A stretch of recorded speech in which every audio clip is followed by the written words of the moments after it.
Uh, Hi everyone. Hello. Hello. Happy Sunday. Happy Sunday in the third week of February.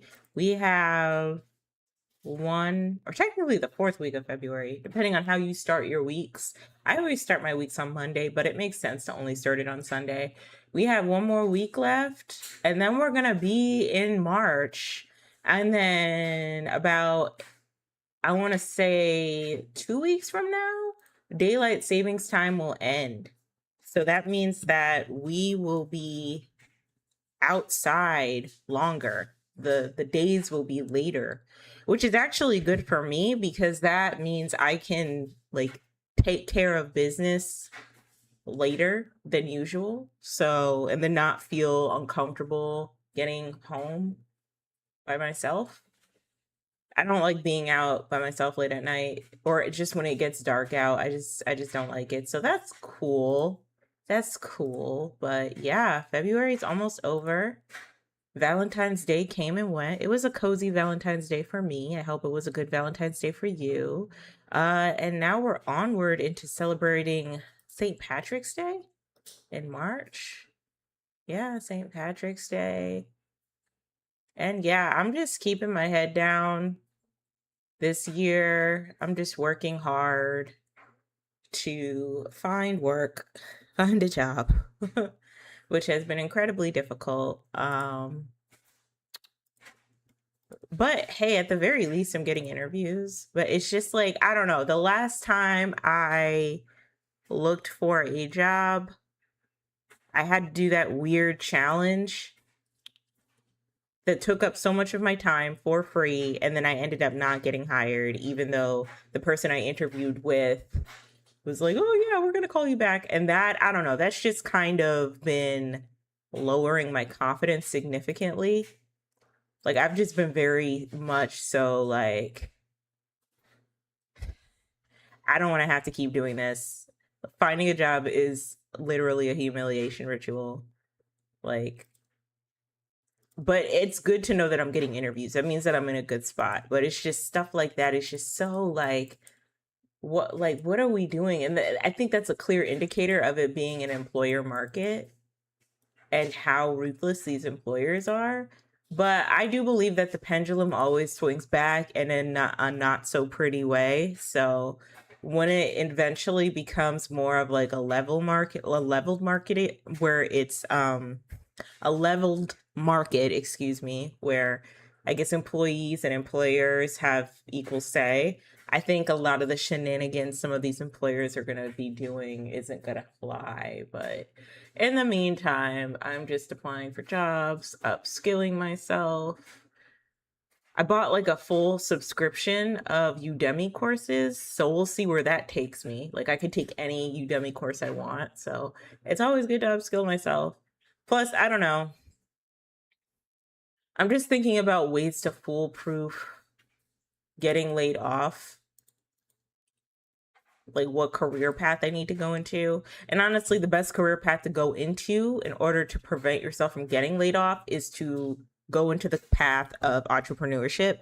But that comes with its own issues. Like you have to be really, really hungry about being an entrepreneur. And I don't know if I'm so hungry about like maybe like for content creation, I could see myself being very hungry for that. Um, but like a technical job with like a technical skill, I don't really know.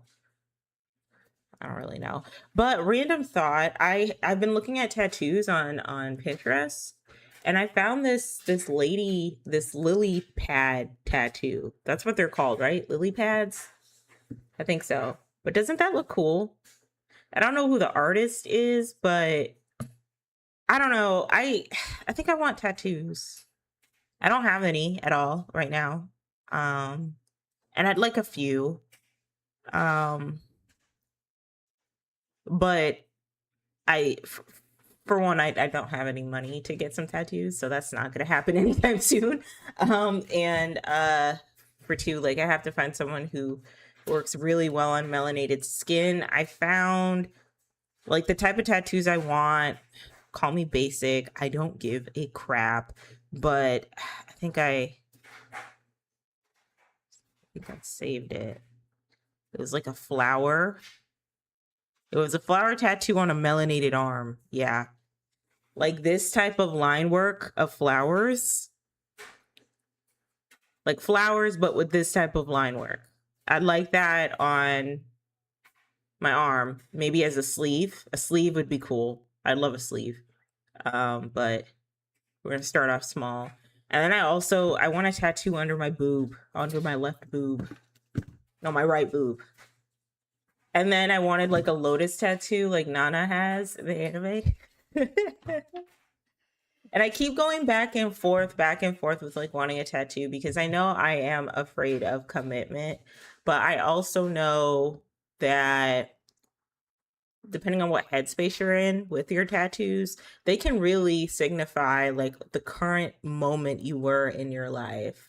You were at in your life. Like, for example, if you got a tattoo for your 18th birthday, you know, that tattoo will always be close to you, and always bring up fond memories about you turning 18, or maybe you got your tattoo when you turned 21 and, you know, what it was like being 21, or if you're dumb enough to get a tattoo of your boyfriend, not your loved one, your boyfriend or your girlfriend or your partner. I would never do that. No. But like, it just shows how much love you have for that person, and like, I guess where you were in your life with that person in that relationship, or matching tattoos with your parents, or your sister, or a tattoo of a loved one that is currently with you or passed away. I don't know. There's so much meaning behind tattoos. And it's very weird because I've noticed online there's been a bit of a push to demean people with tattoos, like say, oh, you know, like there's some people who have tattoo regrets, and I can understand that. If you're just getting tattoo after tattoo after tattoo without like a genuine passion for the craft, I can understand why you'd have a regret of getting your tattoo in the future. But then there's also some people who get tattoos and then they want to like conform in a way, right? Like they want to do like a rebrand. And so their only regret of getting tattoos is because they can't conform with a certain class level or whatever, right? And I don't like that. And I don't like a lot of the arguments behind tattoo regret because, you know, I do believe that there's some meaning behind the ink that you get on your skin. And it is a very like, you know, intense process because it's painful from what I hear. And it's like a connection you have with your tattooer, you know what I mean? But I always do get nervous of like how I would be perceived with tattoos. But then I have to keep talking myself out of that mindset because I know that how people perceive me is how they're going to perceive me. Whether I have a buttload of tattoos on myself, whether I don't, whether I wear this nappy ass shake and go wig, this matted ass shake and go wig, or I go, or if I you know, take this wig off, wear my natural hair, if I wear my natural hair straight, if I just keep my hair up in a way, like people are always going to perceive me. And at this point, I don't really care. Like I feel like the respectability politics that people do, especially Black people do, in order to be perceived differently, in order to be perceived as accepted or acceptable, no one ever wins in the end of that at all. No one ever wins that war. And I don't know. I just feel like people dunking on tattoos and tattoo culture is a reflection of people trying to support the culture shift of like conservatism. more conservative aesthetics and looks. I'm not going to say conservatism completely, but it is rooted in conservatism. So, ooh, video capture device. Let me mute that. Okay, so yeah, I want to talk about like one other thing, maybe two other things. One lighthearted, another one a bit more serious, coming in hot at the beginning of my stream, and then we'll talk about we'll read Reddit stories.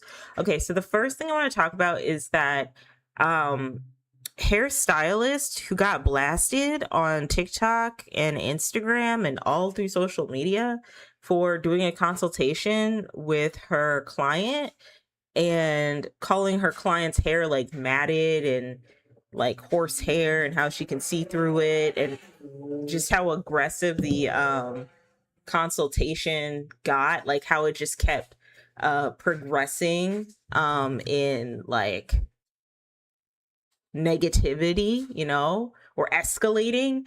Because at the beginning of the video, from what I remember, she was saying that, you know, we're gonna have to at least cut off 6 inches of hair. And then towards the end of the video, she's like, okay, so now I'm not going to touch your hair and you have to go to a barber and shave it all off. Huh? And I know it was 45 minutes of this back and forth with this client, but it's just like, I'm already like, as a client, I'm not trusting you as a beautician or a hairstylist if you keep changing your opinion on what I should do with my hair within the course of 45 minutes. So what happened? All right. So there was a lady that was sitting in her chair. Her hair, I guess, was damaged. I'm not a hair expert, so I don't know what like super uber damaged hair looks like. But apparently, based off of the information that the hairstylist had told her, her hair was damaged severely. It was damaged from, I guess, heat damage and box dye. She had dyed her hair too. And then she never cut her hair for 15 years. For like the last 15 years, she hasn't cut her hair. Hi. I'm talking about the lady who, the hairstylist who did a consultation with her client that had damaged hair and was basically really rude to her and told her that she had to cut her whole hair off, that she would not touch her hair until she cut everything off. So I'm talking about that, but then later on, I'm going to read some Reddit stories and give my feedback. So welcome. Anyway, so lady, client sits in the chair. Hairstylist says that her hair is damaged. Says that her hair is damaged due to her not trimming her hair or getting a haircut in the past 15 years. It's damaged due to putting box dye in it, and I guess heat damage too, I guess. I don't know. And then initially she like holds up the hair, the damage end, and she's like, I can see right through it. I should not be able to see right through it. We're gonna have to cut off 6 inches of hair. From that time to the end of the video, the conversation starts escalating. She starts comparing her hair to a domestic abusive relationship, saying like, if, you know, you're in an abusive relationship with your like hair, I guess, you know, stay with that. There's only so much I can do to tell you to get away from your like abusive boyfriend, but like, you're going to have to cut it all off. Then, compares, I guess, the client's behavior to a disobedient child, either the behavior or the hair to a disobedient child, of like, your hair is not cooperating. So instead of being like gentle with the child, you have to like be stern and set up firm boundaries. I don't know.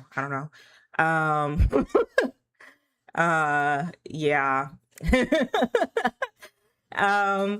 And I think that was because that was either talking about the client's hair or talking about how the client was kind of being difficult, because the client in the chair is like, okay, you want to cut off how much hair? Like 6 inches? Listen, I think this is a canon event. This is a canon event for most Black girls who go and get their hair done, okay? Where we haven't been taking care of our hair in a while, and we go to a hairstylist, and the hairstylist looks at our hair, and they lock us in, right? This is why I have a problem with a lot of these hairstylists, because they're trying to lock us in. So they lock us in, and the way that they lock us is they say, you're gonna have to get 6, 7, 8, 9 inches cut, TWA, teeny weeny afro, grab the clippers. We got to cut all this hair off, right? And then they say, which is exactly what this hairdresser said, like, you know, you go to the barber, get your hair clipped, right? So that you don't have any hair, you have a little bit of length, maybe you have a little itty bitty afro. By the summer, you'll have a little bit of length. If you work with me, mostly all of my clients have some length, and they're their hair is very healthy. And I don't like that. I don't like that. I feel like that's a sneaky sales tactic, because especially now in this economy, a lot of ladies can't afford to get their hair done like they used to. It's not even like a Black woman issue. I've been noticing this issue. The white girls are like, no. They're like, I am not paying a la carte prices just to get my hair washed and blow dried. Like, no. I remember watching the Hair by Chrissy drama. I'm not going to go too much into the Hair by Chrissy drama, but I remember watching that and thinking, dang, y'all were really falling for the okie doke. This lady really like scammed y'all via influencers and content creators. But yeah, the white ladies are like, nah. I'm not doing a la carte prices just to get my hair washed and blow dried. This is stupid. I'm going to take my ass over to Sally's. So they're struggling, you know, damn well we've been struggling, right? And so now every time I hear a stylist, especially when they film their little consultations on TikTok, every time I hear them, I'm just like, okay, so you're selling your client a pipeline dream. You're trying to lock your client in. You're a salesperson. You have to be if you're a service provider, right? So you're trying to convince your client that if they work with you and if they stick with you, that they will have X amount of inches by summertime. But caveat, what if they can't keep working with you between the time that you tell them to go to the barbershop, get their whole entire head shaved off, to the summertime? Now they're left with their hair on their own. You already know this woman don't know how to take care of her hair for real. So now she's with this tiny itty bitty afro, teeny weeny afro, something that she probably didn't want, a TWA, a twa, okay, that she did not want. And she can't afford to go to you.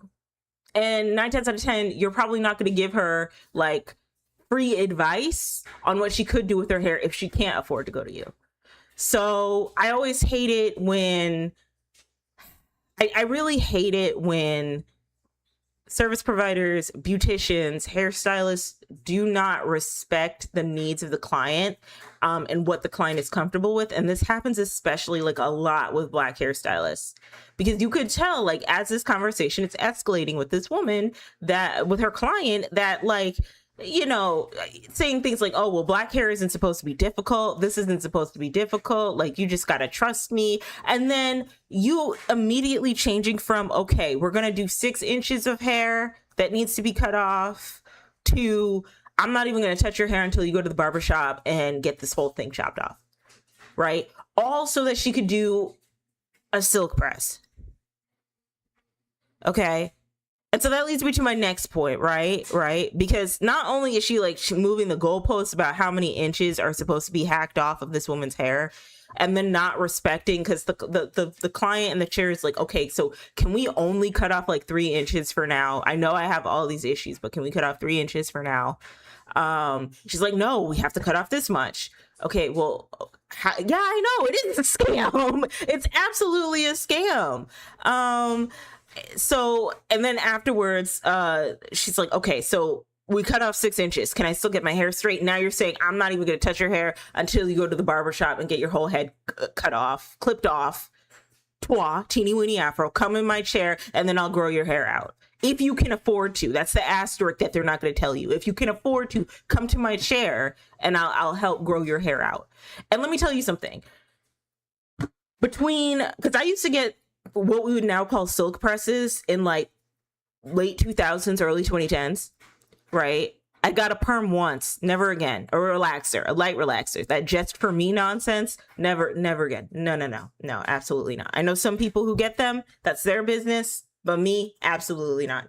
So I got a perm when I was 14, and then from the ages of like 15 to like 17, I was just getting my hair silk pressed. Back then we called it wash and set. Okay, that's what it was. It was like you get your hair washed, you get the deep conditioning treatment, they go in with the flat iron, and your hair was set. During that whole time, my hair was shedding like crazy because I wasn't eating enough protein, and I my diet was awful. But my hair was pretty long, right? But here's like a very unpopular opinion I have about silk presses. And I'm very much so like pro do whatever you want with your hair as a Black girl, because our hair is policed all the time. All the time. Our hair is policed, okay? Whether you want to wear your hair natural and it doesn't look like the desired natural hair texture. I'm talking about type 4A, 4B to like type 3, all of type 3, right? Whether you want to wear the medium braids or the box braids, whether you want to wear silk presses, sew-in, a wig. Now lace fronts are ratchet. Lace fronts are ratchet. Give it a decade, they're going to be in style again. Actually, no. We said lace fronts were ratchet in what? 2023, 24? Give it about 8 years, lace fronts are going to be cool, right? Yeah, okay, so here's the thing about 4C hair, because I'm just being real with you. I think 4C hair is beautiful. Food K vlog girl, right? But it's been a known, like, I'm not trying to like shit on your hair at all. I don't know what your hair looks like. I'm pretty sure your hair is beautiful, but it's a known conversation within natural hair spaces that high density, looser curl pattern hair performs well and is more socially acceptable than coarser hair, or hair that has very low density. So I'm type 4A, 4B, I believe. I don't think I'm type 4C. I love type 4C hair. I love how thick it is. I love how, like, I imagine 4C hair, like if you stand in the sunlight, like your hair, like it's not going to go, the sun isn't going to go right through your hair like the way my hair does. When I stand in the sunlight, the sun goes right through my hair. Like, I hate it. I hate it. I hate it. I hate it. But like within natural hair space, it's been a known fact that 4C hair has never been celebrated in the way that it should be. And there's been a constant effort to platform 4C hair creators, to support people who have 4C hair, to bring to light that 4C hair isn't celebrated and that it is rooted in texturism. So there's that, right? But anyway, I digress. My spicy take is that because this person, this stylist was going to do a silk press to her client's already damaged hair, right? My unpopular opinion is that I don't think we should be getting silk presses like that as Black girls. That's my unpopular opinion. Okay. I'm never going to be like if someone tells me they get a silk press or a relaxer in their hair, I'm never going to be like, "Ooh, girl, why would you do that? You don't need to do that to your hair. Black is beautiful. Nappy is happy." Like, I'm not going to do that. Cakey curly textures are cool. Like, I'm not going to do that. Like, that's your business. I get why people want to do certain styles to their hair because it's easier to take care of. But I just don't think we need to be doing silk presses to her hair, at least not excessively. You know what I mean? And I know there are straight hair naturals, which, if you were to ask my honest opinion, I do feel like it's a little bit of an oxymoron, because you're actually chemically altering your hair. And then we replace the terminology of like heat trained hair with heat damaged hair. Heat trained and heat damage is the same thing. The only difference is you are well aware when you are heat training your hair, you are well aware that you are damaging your hair. They are the same exact thing. Like, let's have a conversation, okay? I'm just being so for real with you right now. I don't think that we as Black women should be relying on silk presses or getting our hair silk pressed all the time. Maybe like once in a blue moon, but as like a seasonal style, in my personal opinion, like, I wouldn't do it because I've done it before. And like I said, I have very low density hair, so my hair never looks that full. And my hair is low density, and I have a very fine hair texture that frizzes up easily. So when when my hairdresser used to do my silk presses, he used to slather on a bunch of grease and a bunch of hair beauty products so that it would last the 2 weeks until I'd have to go back in his chair so he can work on it again. And that's another thing. It's like, that's a very high maintenance style depending on where you're living. Like if you are living in Georgia in like the middle of the summer, it's going to be very hard to maintain that silk press versus if you are living up in Connecticut in the winter, in the dead of winter, right? Like, you know what I mean? So I don't know. I just feel like silk presses, like, and this is not me shitting on people who do get silk presses or people who are silk presses naturals. I have noticed that there has been more of an aggressive silk press natural movement in social media. Personally, if I were to put my tinfoil cap on, I feel like that is because right after, okay, I feel like that's tied into the culture shift of more conservative based content and like conforming, because it went from like we were talking about silk press naturals online and how they're valid and they should exist. And for the most part, everyone's like, yeah, okay, girl, that's fine. Then we talked about like how the natural hair community wants you to look like Don Lemon with your hair untouched and unmanipulated in order for you to be a true natural. And they gatekeep all the time when you don't honor the status of what it means to be a true natural hair girl. And that's when I was like, oh, like what? Like, who's saying that? Who's saying that you have to wake up from bed, get up out of bed and not manipulate your hair at all? Everybody manipulates their hair. Not just Black people, all types of people from all types of races do some shit with their hair, right? Like, so who's saying that? So it went from silk press naturals are valid to the natural hair community is too strict. I have issues with them.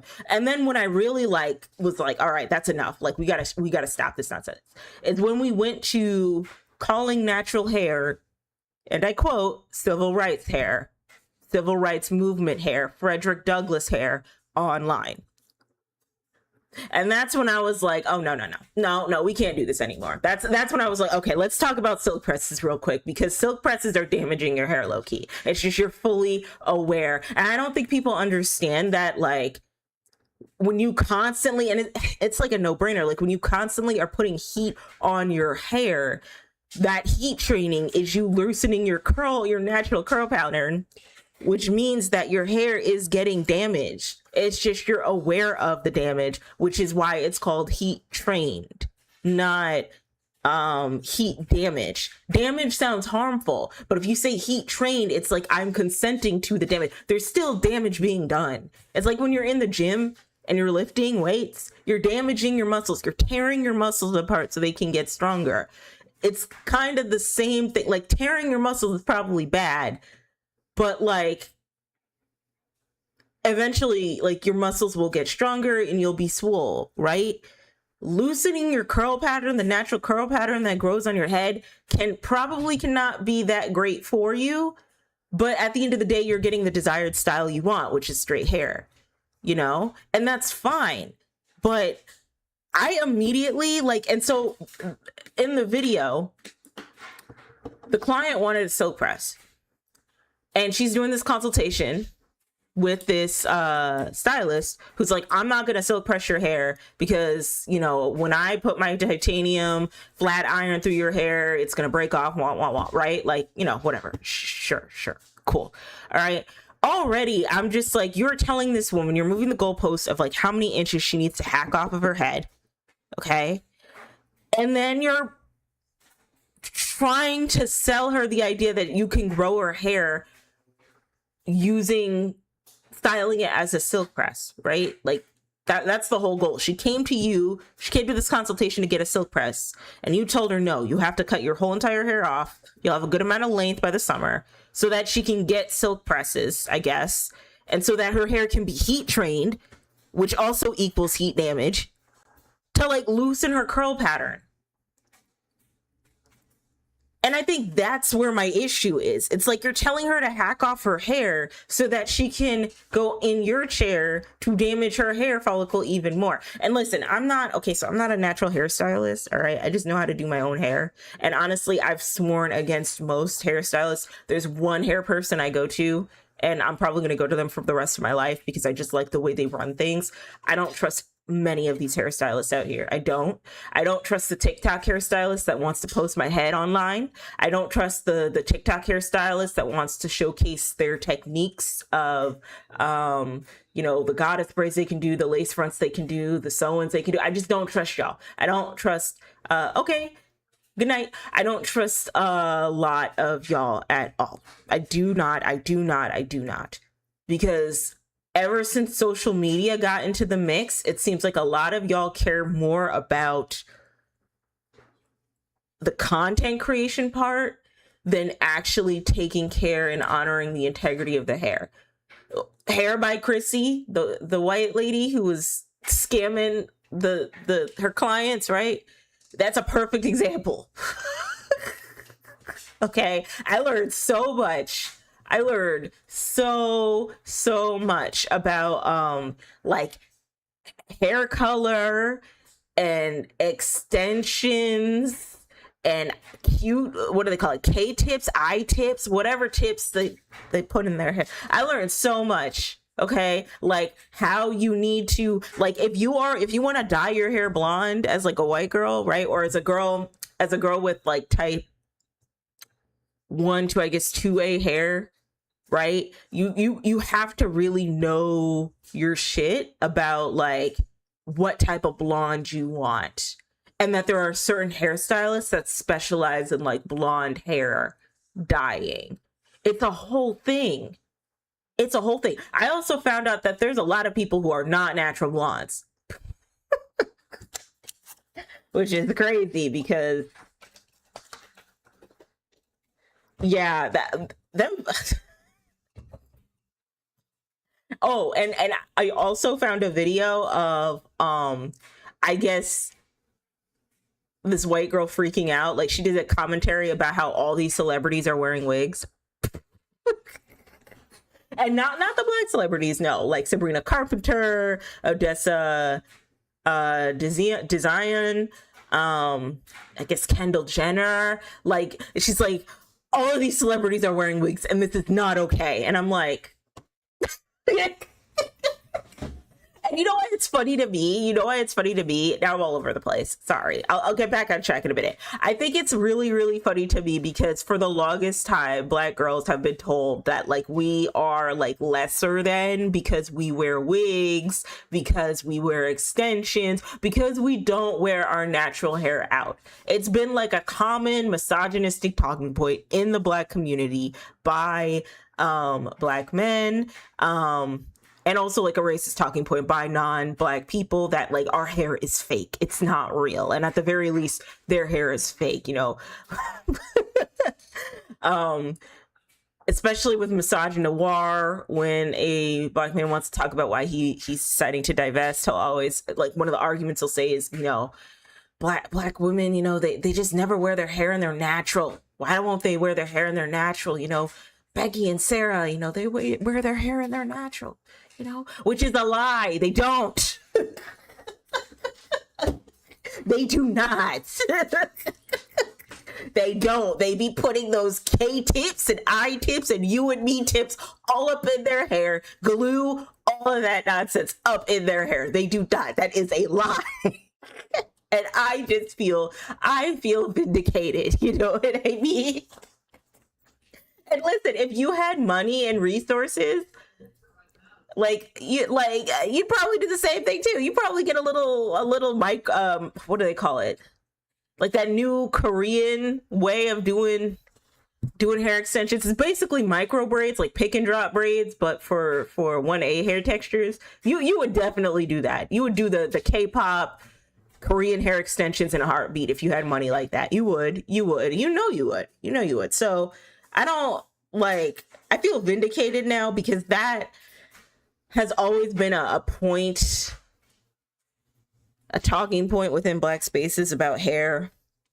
natural hair and how Black women decide to wear their hair, and like, you know, you need to wear your hair in your natural and release the shackles of the wig, my good sis. And it's like, meanwhile, Sabrina Carpenter over here with a whole ass bust down every single night for her short and sweet tour. Like, no, you're not gonna do that to me. You're not gonna do that to me. No. That's why, like I said, I'm very like pro, like, do what you want with your hair. Though I will say, silk presses, I just don't feel like they're okay from time to time, but when you keep getting them, as long as you're like well aware that your curl pattern is cooked, literally it's cooked, you know, you can keep getting them. And then my other like if you are going to be a silk press natural, like, you also have to either be really good at about your hair or how to do your hair, like a DIY girl, you know your hair through and through, or you have to go to a really, really good hairstylist, because you're gonna have to constantly get your hair trimmed, like constantly, because like your ends are basically heat damaged. Those ends have got to go, you know? And like I said, I like to put myself in a position where I do not have to rely on a hairstylist, which is why I have denounced most hairstylists. I do not want to sit in a hairstylist chair. Absolutely not. No. Because a lot of y'all are scammers.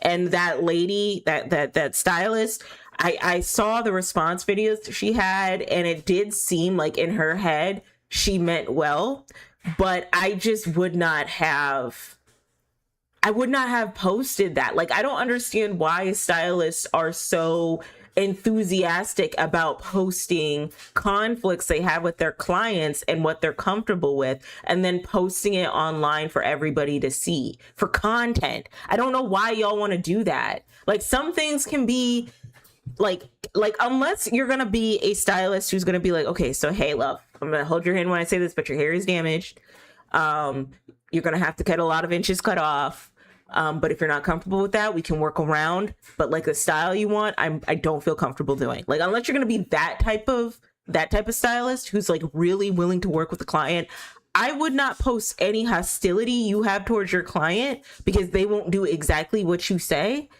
online. I just would not do that. And a lot of stylists do that now for content because they know people are going to talk about it. I don't think this stylist expected people to like blow up on her in the way that they did, but I understand why people would. Like, black hair is already villainized. This girl is sitting in your chair. I'm pretty sure she consented to this woman talking about her hair any kind of way and posting it online. But there have literally been times where a lot of y'all stylists will not do that. I've been in those positions. There was a time where I was going through it and I didn't know how to detangle my hair. And I went to a hairstylist to get some microlinks done. Did not know the whole logistics about microlinks. First of all, okay, that's a hairstyle. Side note, that's a hairstyle I do not support. Microlinks on type 3 to 4 hair. No, you should not be getting microlinks. No. That's not good for your hair. That can't be good for your hair. And it's way too expensive. No. Anyway, moving on.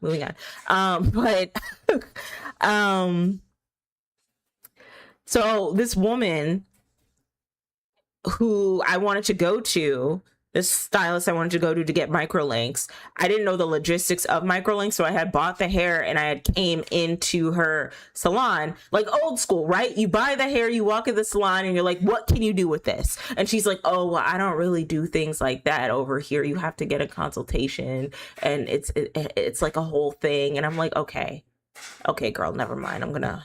I don't want the microlinks anymore. I was like, can you just silk press my hair? She's like, yeah, I can silk press your hair. I didn't know how to properly detangle my hair at the time.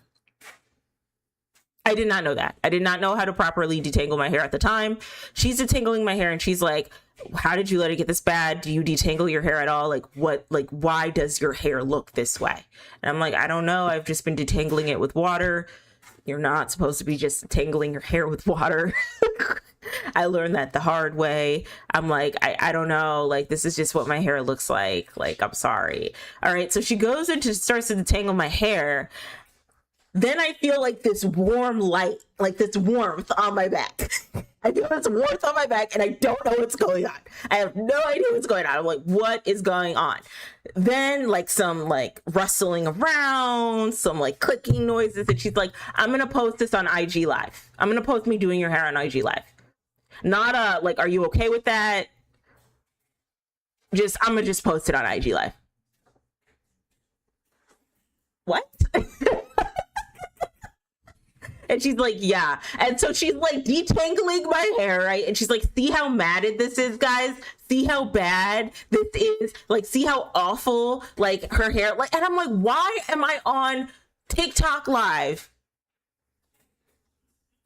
while you're roasting my matted hair? Get me off of your live. And it's like, and you know, it's the anxiety a lot of us have. Like, we don't want to be shitty to the stylist. You know, we've been taught, like, I feel like a lot of Black girls have been taught that, like, you know, the stylist knows best, and, you know, we don't want to stand up to them. We don't want to cause any conflict. We'll just start crying about it after the fact when the stylist has cut off too much hair, or when our hairstyle doesn't come out the way that we wanted it to because we weren't as vocal. We don't want to be a difficult client, right? But to be honest, a lot of these stylists are just like, some of them are just, they don't know proper customer service, and they don't know how to work with people who know what they want in their hair. You know what I mean? Or with their hair, right? So yeah, like, this woman is just filming me on IG Live of her detangling my hair that's already been matted after I told her I don't really know how to detangle my hair too well. And she's like making comments of like, yeah, her hair is really matted. I'm like, bro, don't make me a science experiment. And like, it was fine when that happened. Like, I didn't think too much of it. It's like, it's the back of my head, you know? But now I'd be like, oh no, absolutely not. No, you're not going to film my head. No.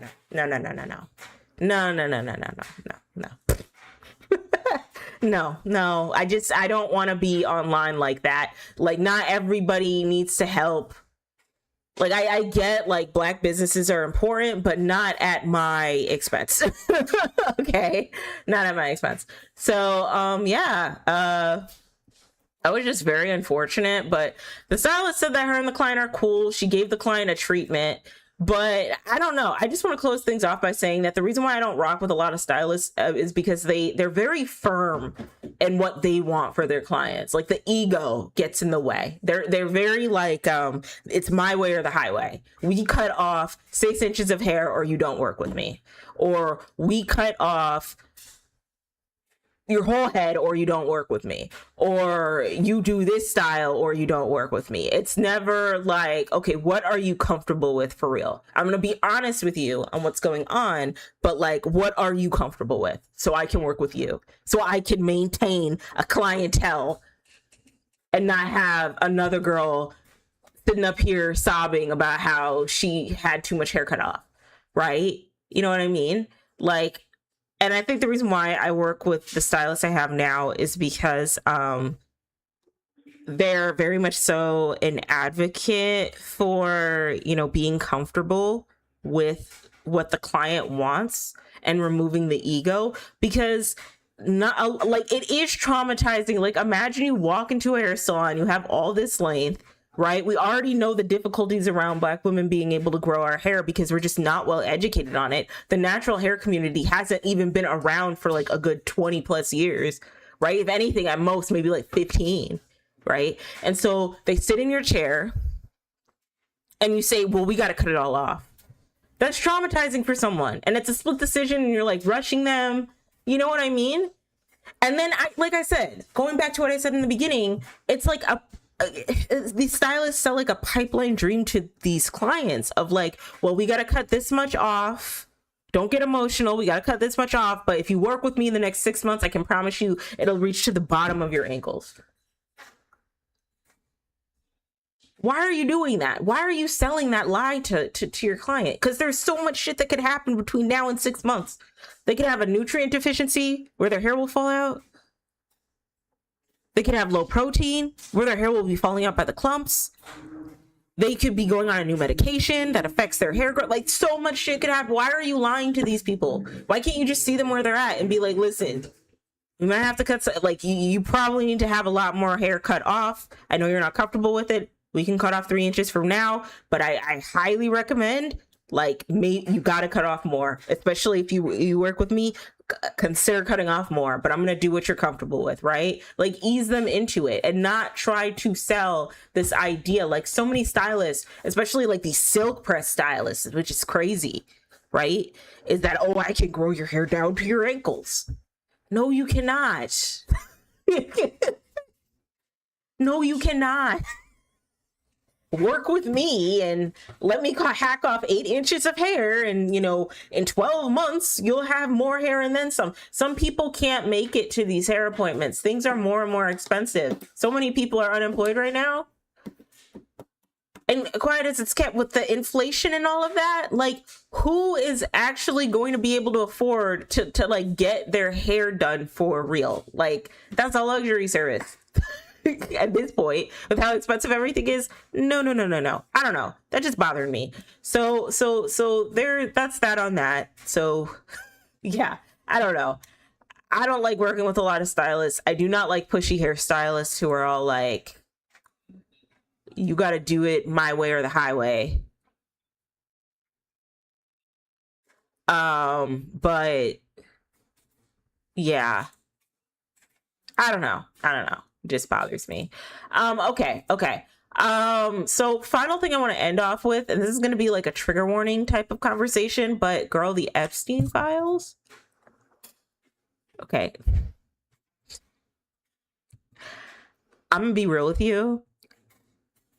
I've said this before, but I have a lot of anger right now. I'm like really, really angry and really frustrated. Like every time I wake up, I'm internally screaming. If it's because I just don't, I don't have a job right now and I'm not employed and I can't, like nobody wants to hire me, even though I have the credentials.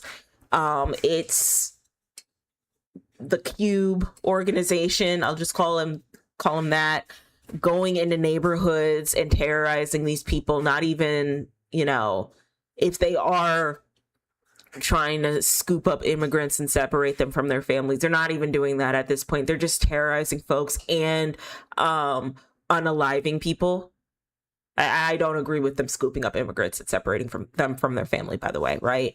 The administration trying to act like everything's okay, everything's fine, lying to the American people about how things are going economically, saying we're doing great, when in actuality, we all know this is bad. The abhorrent investments,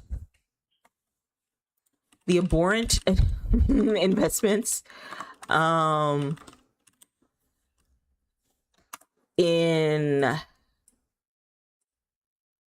AI, artificial intelligence, and tech bros, tech CEOs, and billionaires convincing us that this is going to be the future, this is going to be the way of life, and that we all should jump in on this investment. Yet we have been, the reports, the business reports have came in, the numbers have came in, and a lot of big businesses and companies have been saying that AI has proven to not be as productive, that it has made their workforce less and less productive, more difficult, more pitfalls, and that AI cannot perform to the scale. It's not scalable in performance in the way that a lot of these, you know, CEOs want it to be. Yet they're trying to convince us with this weird like investment bubble of swapping around billions and trillions of dollars from GPUs, from NVIDIA to, you know, Grok, ChatGPT, Anthropic, and whatever else, that this is going to be the future. Yet we haven't seen how AI has been able to successfully perform the job of like 5 junior software developers to scale, right? Like it just can't do that. And if it does, it doesn't do it well. Okay. Programmers have been coming out and saying, yeah, ChatGPT, Claude, you know, vibe coding, they all have sloppy code. All of their code is sloppy, which in the tech industry, the one thing that you want to be good at is not making like a heavy program, or like a heavy product, you know what I mean? Like with like unnecessary code. So there's that. that they're still trying to convince us that AI is going to be the future and it's going to work. And maybe to an extent it will, but it's not right now. And it's losing a lot of people money. A lot of folks are out of jobs. There are all these data centers, and the most that AI can produce is slop and illegal AI images of corn, of people you like, and of minors. Okay, like that's all AI has been able to do so far, and that's how they have switched to monetize AI. So there is that. All right, so unemployment, the Cube Squad, unemployment at an all-time high, the Cube Squad terrorizing people in neighborhoods and separating immigrants from their family, and then the false promises that AI has been giving us, all really, really bad, mixed with the administration trying to convince us that everything's Gucci, everything's peachy, everything is just okay, that we're doing fine, right? And then the top on to that is the Epstein files. And like I said, I've just kind of been living my life blinders. I can't pay attention because I will explode. I've been exploding now. Okay. My new genre of music that I've been listening to heavily is melodic death metal. That never happens. Okay. Sylosis is sitting right there on my on repeat playlist right next to Zara Larsson. That's not like, that should not happen. Okay. But that's where I'm at right now. So I haven't really been paying attention too much for my own like mental health and well-being to what has been going on with Epstein. Like, I'll come in with news every so often, but I haven't really, like, I don't want to read the emails. I don't want to read, look at the photos. Like, I just do not want to do that. I didn't even know how cutthroat this whole, like, how awful and how, like, cutthroat this whole entire conspiracy is, if you can even call it a conspiracy now. How many people were literally offed in the process to protect this Epstein man? How many people so desperately wanted justice and wanted someone to come out only because you know, these powerful people have enough money and resources, have been able to them without any sort of consequences or repercussions whatsoever? I've been thinking about that a lot. How terrifying it is. And how, I've said this before, but I do not trust wealthy men in power. I just don't. I don't trust wealthy people in power. I don't trust wealthy people. I would not want to marry rich for that reason. No. I'd want to be the rich man so I could be left alone. In my Cher voice, Mama, I'm a rich man. I'd want to be a rich man so I could be left alone and mind my business and donate money to all the organizations that I'm passionate about, than want to live up under a wealthy guy that could have me deleted if I speak up too much. Like, no.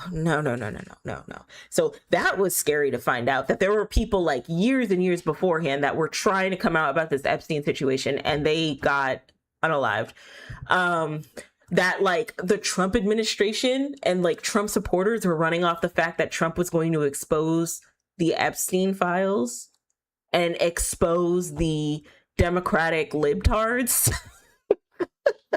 who were mostly in the Epstein files, right? That was a crazy one to me, though. I'm not surprised. I'm not surprised people were that stupid to believe that Trump wasn't in the Epstein files himself. But and that like they really believe that the Obamas and the Bill Clinton was in the files, but like those people, they were all in those files, all up in the files, and Trump was not. Like, that was crazy to me. I don't think Obama was in the Epstein files. I don't think he was. That's why they keep shitting on him, because he's clean, for real. He's clean. I did see him shake hands with Diddy. That's a little weird to me, but you know, I don't think he was at the Diddy party, so I'd like to think. But, you know, if he was, well, F him. Like, I don't know what to say. I don't know what to say, okay? But what I didn't know is that Trump was in those Epstein files over 1 million times.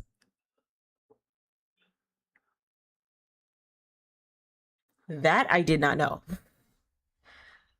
What I also didn't know, which I used to joke about this back when I did like recorded content on here, right? That the Illuminati is all about eating baby legs. Like people actually believe that folks are like in their room or in like these cultist rooms eating baby legs, right? Okay, so I was wrong. Because in the emails, it shows that, yeah, they actually were eating baby body parts.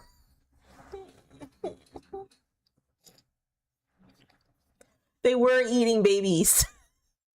And I'm laughing to keep from crying because that's so effed up. That's really, like, that's horrific. That's horrific. So I still don't believe the Illuminati exists, and I don't think y'all should either. But I absolutely think y'all should believe that there are some really awful, creepy, shitty people in power who are doing really awful, creepy, shitty things to other people and axing them off, unaliving them, trying to shoehorn themselves into positions of power where they know they're not qualified. And if not doing that, paying off their favorite politicians so that they can have some sort of standing, right? Like it's so blatant and in our face now. And I'm just like really disgusted by it all. I feel horrible for all of the young girls who were involved in that. Like, and it's just getting to the point where I don't even know if I can be around an apologist for any of the stuff that's going on in our country politically. Like, I don't even think, like, as soon as the propaganda in the 2020s started to turn into, well, let's just see both sides. Let's just stay neutral. Let's just hear all parties out, right? Instead of like, no, either both sides are bad and I'm going to sit all the way to the left, or both sides are bad and I'm not going to contribute to this nonsense, right? But as soon as we started hearing the propaganda of let's just hear people out, right? Jubilee, for an example. Let's just hear this fascist out. Let's just hear this Nazi out, right? Let's platform him. Let's platform the racist MAGA family and put them on our podcast and try to convince them why they should probably vote liberal, right? Even though the Democrats aren't any better, right? Like I'm just starting to get like visceral reactions because this isn't even funny anymore. It's not even a matter of like, well, it's important to hear the other side. It's like, no, like there are some really effed up things going on in our country that have always existed, that have always happened. And up until recently, have we actually exposed how awful this country is? It's always been here. You know, I even said like when George Floyd and BLM was happening and everyone was like, America has a race problem. No, racism is a symptom. The real disease is classism. And the distraction, the symptoms are racism, sexism, homophobia, transphobia, all the obias and isms underneath classism. It's always going to be them versus us. Okay. And that's for both sides, which is why I don't really like the Democrats. Okay. I'm very like flirting with progressivism, though some progressives be virtue signaling too much. And sometimes I'm just like stop with the semantics, please. You know, and I have my criticisms about the left. I do. And I have more respect for people who are just like, you know what? All of them are awful. Like, I'm apolitical AF. I have respect for people who are like that. Because I can understand why they would feel that way. When the Cube Squad was going in Minneapolis and they had unalived that young man, his name escaped me. But when that happened and it was caught on camera, immediately I saw the Democrats on TikTok making like fan cams about protesting to Wicked sound bites, like the musical Wicked, like no one mourns the wicked, right? Like, and then the argument started spurring up of like, this is what happens because you didn't want to vote a black woman in office. And like, that is true. Okay. But, and I love Kamala down. I do. I think she's awesome. I think she's well equipped. I also thought Hillary Clinton was well equipped. I also find it very interesting that Trump lost both times to women. That should also tell you a lot about where America's at when it comes to gender, especially with a lot of this gender nonsense, propaganda, womanhood, femininity, manhood, masculinity. That should tell you a lot, right? But I just really wish Kamala didn't have to swear allegiance to an administration that is very imperialistic, I guess is a way to put it. Because Kamala getting in office, like, sure, the Cube Squad would not be pillaging and terrorizing neighborhoods and snatching up immigrants left and right. Perhaps not, right? But a lot of the things that are going on overseas, especially with the war in the Middle East, in Wisrael, I'll just say that rhymes with Wisrael, okay? That still would have happened, absolutely. And I don't think I can support that.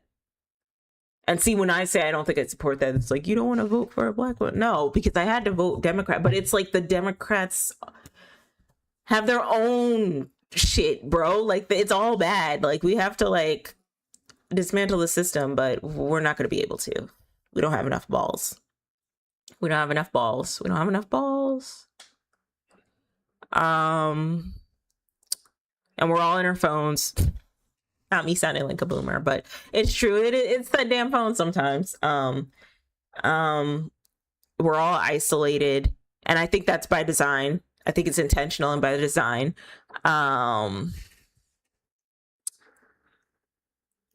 don't think we really know how to congregate in a way to actually get shit done. But I don't know, because I've been seeing a lot of presidential candidates from other countries get incarcerated for like 20 plus years. It happened in Brazil. Their former president got incarcerated for effed up things that he did. And then in South Korea as well, their president also got incarcerated too. I don't know. A lighthearted prediction is maybe in the next 5 to 10 years, we're going to see a lot of people persecuted. A lot of our faves. Yeah, we're going to see that. And, you know, people are going to start going to jail and paying their dues, as they should. But anyway, I'm going to read this. Am I overreacting? My best friend gave me a fake LV bag for my birthday and lied about spending $7,000 on it. Now she's calling me shallow for being upset. Okay, so without too much context,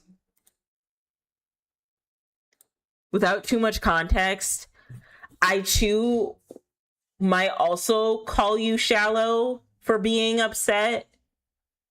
But I understand if they're relying about spending $7,000 on it. If they ask me how much, if you were my friend and you asked me how much I spent on this bag, I would, and I knew it was fake, I'd probably say I don't want to say. But if I got a fake Louis Vuitton bag from my friend and it looks just as good as the like actual Louis Vuitton bag, I would be more than happy. Because here's the thing that y'all need to know about these designer bags, okay? First of all, they're all made in China. First of all, and China makes some good quality products. Don't let American propaganda sit up here and tell you that China doesn't make good products. I'll be right back.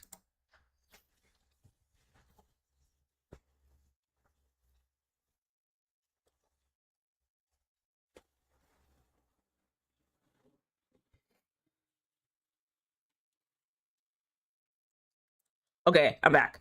Okay, so don't let America sit up here and tell you that China doesn't make good products when we nearly get half of our products outsourced from China, all right? Which is why the tariffs are like stressing everybody out, right? Especially big companies, manufacturers. Girl, we're all stressed out, right? Don't let them tell you that China makes cheap products. That's not true. Half of the designer products that you are paying for are made in China.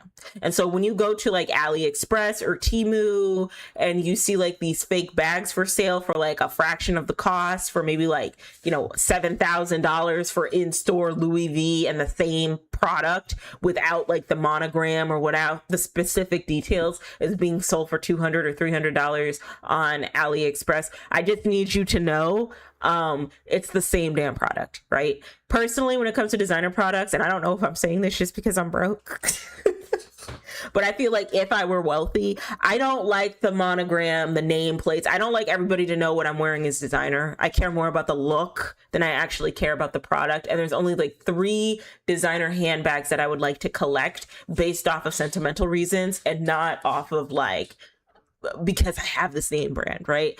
Louis V is especially one of them where I'm like, not everybody needs to know I got Louis V. Not everyone needs to know I got Louis V, especially when the Louis V I got is that I spent 7, 5, 10, 20K for is ripping at the seams. Not everybody needs to know I got Louis V. Not everybody needs to know I got a Birkin. Not everybody needs to know I got a Birkin. Especially when me getting this like new custom Birkin bag meant doing a whole like humiliation court gesture dance at the literal store amongst a panel of people to explain why I should be the one to own a Birkin. That's true, by the way. That's a true story. Like, you actually have to go into the store if you want like a new customized Birkin on your own, right? You have to go into the store and then you have to like do a panel amongst people as to why, amongst individuals, as to why you feel like you deserve this Birkin bag. Hell no, absolutely not. No, ma'am. No, ma'am. But like, that's just me. But it would have been nice at the very least if my friend would have been like, yeah, girl, this is fake. Because I wouldn't have cared. I would have sported the fake handbag. I don't care. No, like, are you in my purse? Are you in my bag? And by the way, I don't have people in my circle that care so much as to whether or not a bag is real or not. Like, when I have those friends, that's when I know I've lost the plot and we need to do a reset, because who cares? But I don't know. It might be a half and half. Personally, I would find you overreacting a little bit if you cared about how much a bag costs and then we're upset that the bag was fake. But I also understand that the what is it, the principle? I also understand the principle of like, girl, why would you lie to me? You know what I mean? So let's do this. Let's read this. So I've been friends with Chloe for 6 years. Oh, we're name dropping? Okay. Genuinely one of my closest people. Last month for my birthday, she gave me what she said was a Louis Vuitton capuches bag, and I'm talking, she made a whole thing of it. Told me she'd been quietly saving up because I'd had a brutal year and she wanted to do something meaningful. Okay. I literally cried, felt so seen. Here's the thing. I live somewhere with a pretty high theft rate and I'm not exactly rolling in money. So if I'm going to be carrying something worth $7K, I need it on my renter's insurance. I took it to a consignment shop just to get it appraised. The woman there kind of paused and said it was a replica, a really high tier one, but still. See, I feel like the type of rich bitch shit I would do is just get really high tier Louis Vuitton and designer bags. That's what I would do, but not with the monograms, because I'm not going to give these companies my money, okay? They don't like me anyway.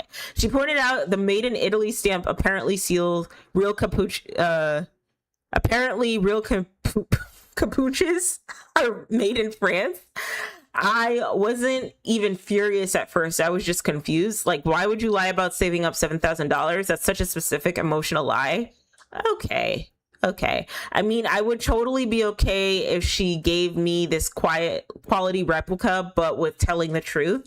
I put pulled Chloe aside and just asked her about it, genuinely, not accusatory. She lost it. She called me ungrateful. Oh, and said I was materialistic for vetting a gift. She whipped out her phone, pulled up a WhatsApp chat with a high-end seller, and shoved it in my face. She literally gave me the seller's contact info and told me to verify it myself, so I could see that she still spent $410 on the replica. She started screaming at me that I'm ungrateful because $410 is a massive birthday present, and the fact that I'm focused on it being a replica proves I only care about the label. Now she's going around telling her mutual friends that I'm a brand obsessed and that I made her feel like a criminal for trying to do something nice. Some of our friends agree with her. I think others think the lie is weird. I don't even care that much about the bag itself. It's the fake story and saving up that's messing up my head. Am I being crazy? P.S. For better context, I'm attaching the bag picture. Okay, so excuse me. This bag is nice. This is a nice bag. I don't like this down here. I don't like this. I would clip this off. But the bag is still really nice.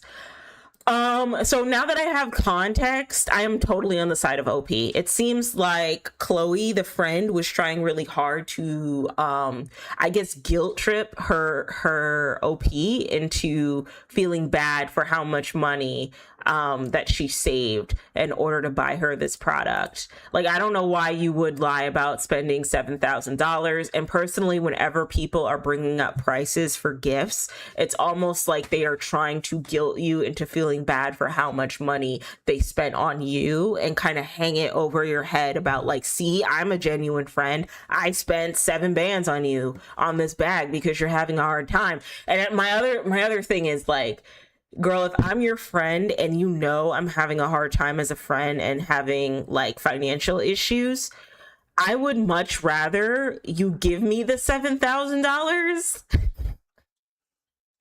than you buy me a $7,000 worth handbag. Shit, I would much rather you give me the $400 that you spent on the high-end handbag.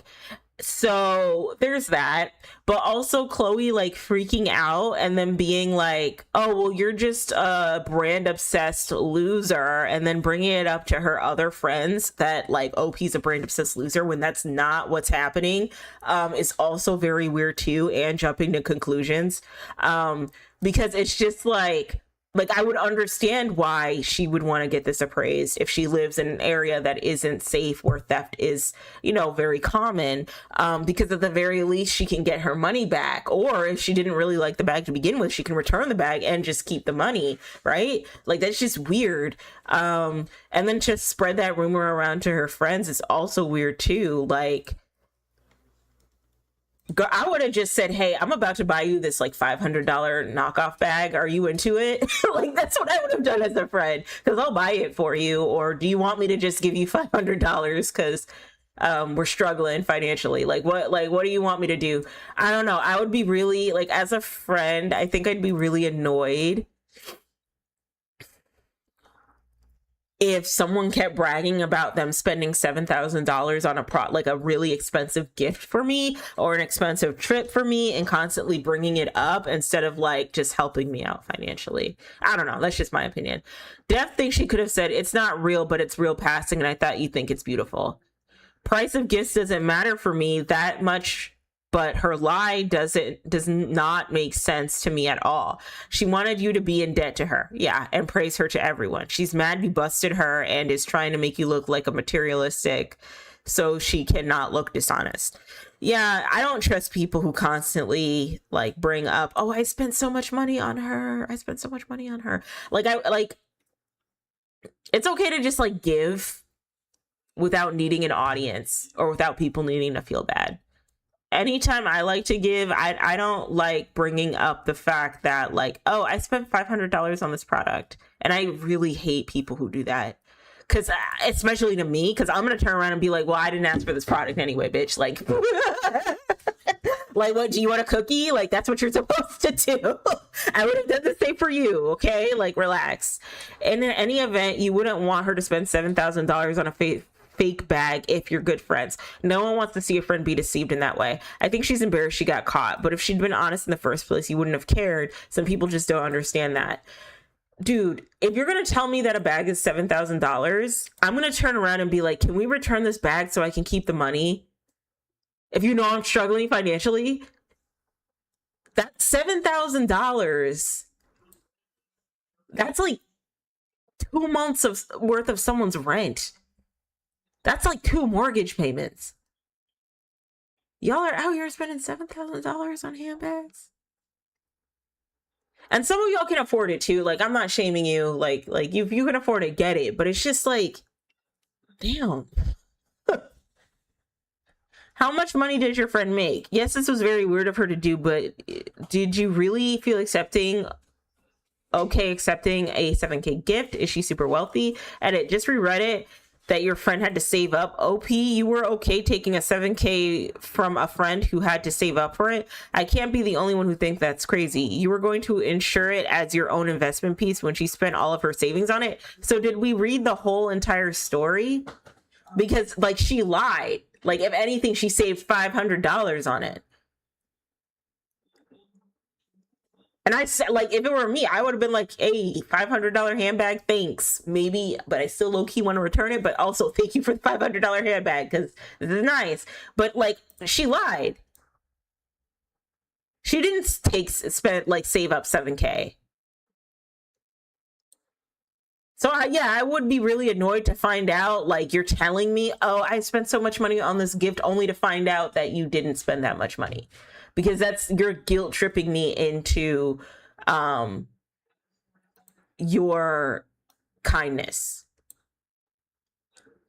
You want me to evangelize how much you love me and how much you spent all this money on me as a friend, which, like, materialistic goods do not equal friendship.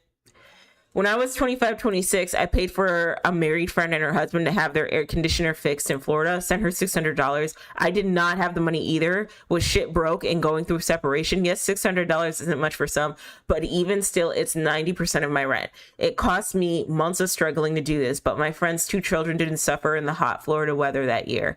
We're not even friends anymore. She's an alcoholic, and years later, I told her it was super unimpressive to me that she was hiding away in her garage drinking mini liquors while her children had no supervision. Ew. And I still would go back and do the whole thing again. Some people are just nice people. I feel like that is a massively different scenario though. You paid for a necessity. This is accepting a $7,000 handbag as a birthday gift.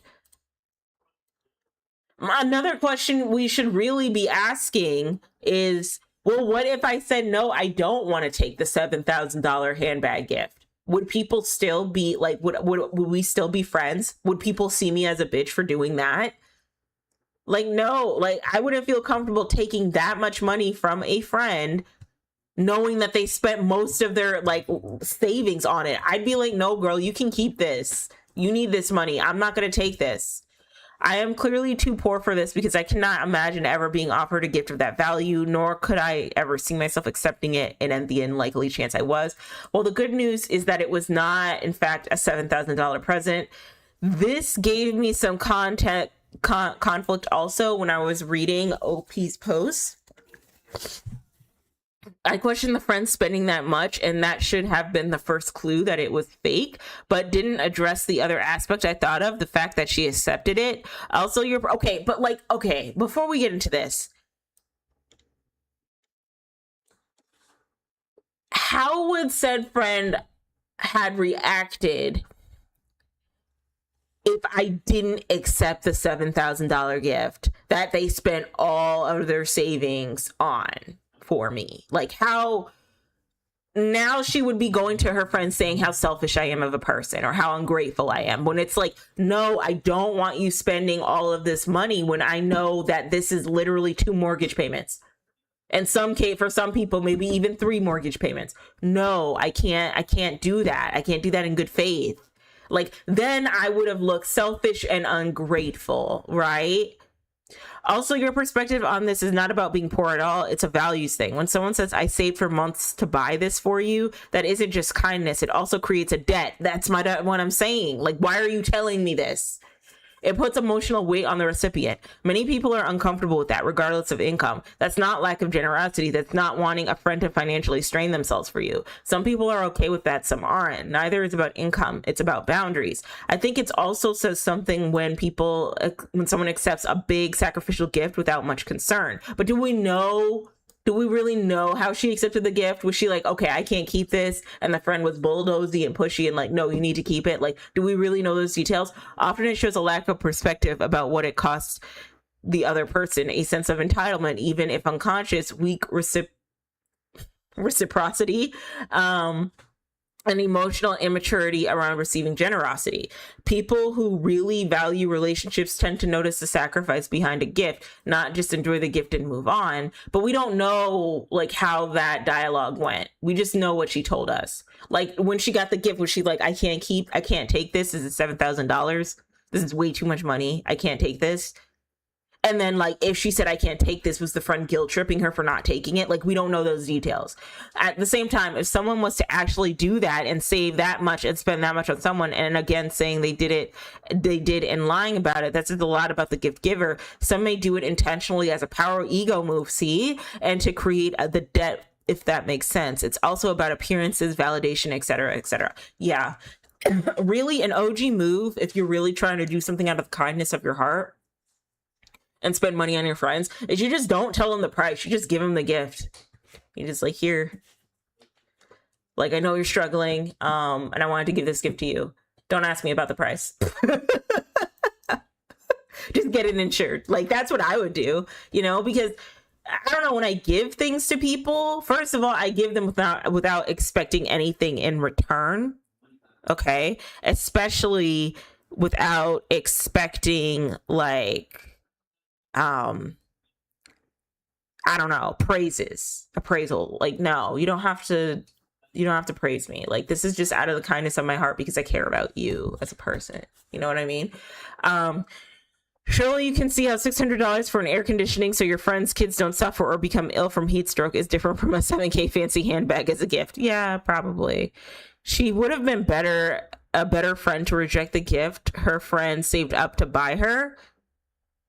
Also, wouldn't insuring the bag go to show that you deeply appreciate the gift, the money your friend saved? Yeah, that's what I'm saying. That's exactly what I'm saying. I think it would look awful if she said, I can't take this gift. You saved up way too much money. You need to return it. Taking something worth $7,000 from someone with an average income that required them to save up is crazy. I'm not even sure I would accept that from a romantic partner. The gift is obviously above her friend's means. Yeah, which is why I'd be like, girl, you got to return this. Yes, I genuinely would reject the gift. I would have to find the kindest way to go about it. But like, come on. How the hell do you walk around flaunting an expensive designer bag, knowing it costs all your friends' savings, and why would you do that, friend? No. And they actually couldn't afford it. That's crazy to me. But how do you know that she was flaunting this around?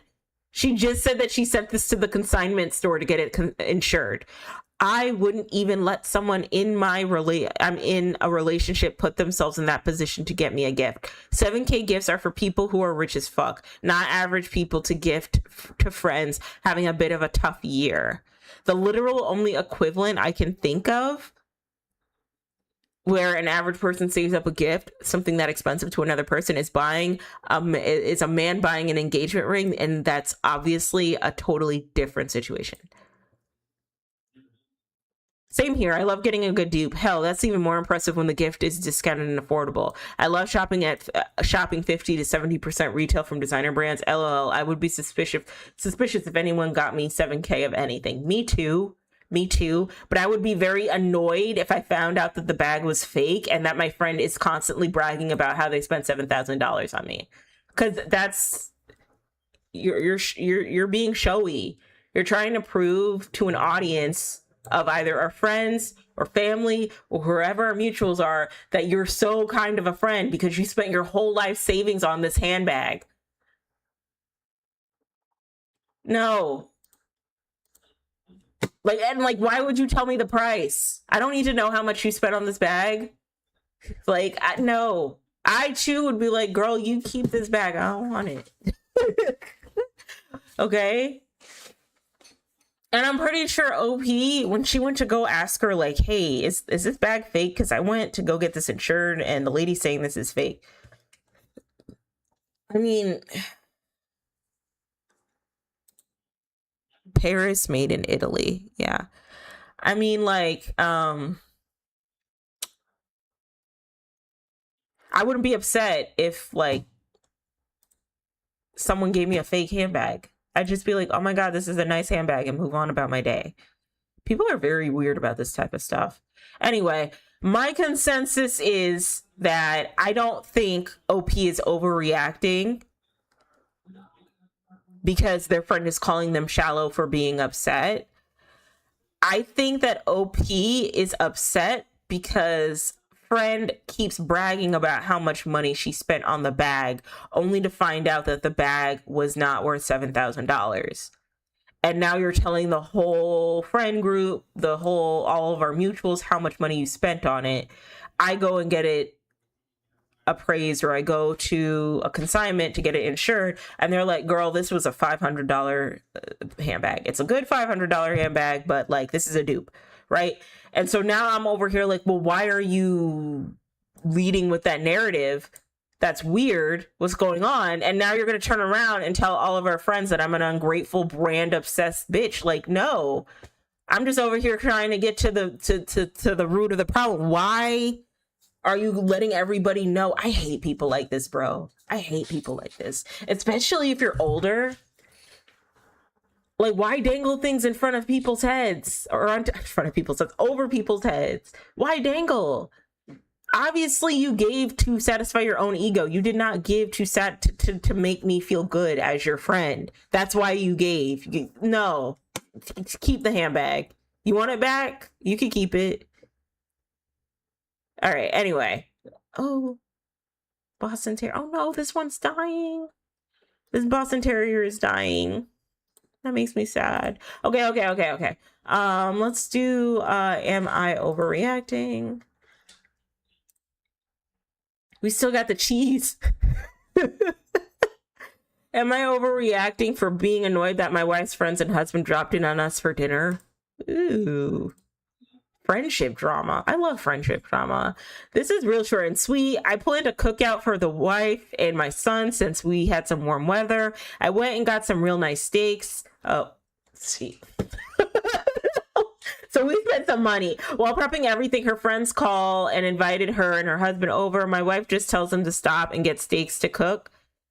So they do. I was annoyed. I didn't want company, but I went with it. I cook the food, and when it comes that time to sit down, everyone grabs their food, and when I grab mine, my steak is gone.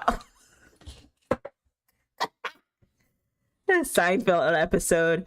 This mother effer took my steak and was already eating it and said, oh, my bad. Did I grab the wrong one? I can't tell the difference. You mean to tell me you can't tell the difference between my fresh cut local butcher 2 thick $24.99? 2-inch thick $24.99, a pound of Delmonico compared to your literally Walmart purchase $8.99 per pound, whatever it was. I left and went to a steakhouse and told them to have fun. My wife got upset at me and said that to most people, steak is steak, and I should have let it go. No. As someone who loves food, absolutely not. Absolutely not. Absolutely not. That's like buying like those expensive like Alaskan king crab legs for a seafood broil between my partner, my husband, my partner, okay, and our child. All right, we got like what, 8 crab legs, maybe 20 king crab legs between all of us. So we should have leftovers. And then my partner is dumb enough to be like, oh, let's invite some friends over. Girl, no, we are not. Not when I spent $500 on these 20 king crab legs. No, we're going to sit here and we're going to eat that together, and we'll invite the friends over for a more affordable dinner, and it will be a potluck. So they got to bring their own shit. I like that they brought their own shit, right? But like, that wasn't the vibe. That wasn't the vibe. Oh my God. He knew exactly what he did, and he just wanted the good steak. Yep, the motherfucker is an asshole. Like, how do you not know which steak is yours, though? I think that OP I think OP was pretty like I respect him for going and getting his own steak. I probably would have done that too. But like I don't play with food, bro. I don't play with food. I don't play with food and I don't play with unannounced people. You got to tell me before you just invite people over like, "Oh, my friend and her husband are coming." No, like are they coming now because you said they can come, or are you asking me if they're coming? Because if we're spending big bucks on like steaks or seafood or a lobster or whatever, girl, I don't know if they can come. I don't know if they can come. Oh my God. I can't tell the difference. I solve the conundrums like that with a simple question. Which one is mine? He knew 100% what he was doing. Why would you do that? And that says a lot about your character. I want to look up what a Delmonico is though.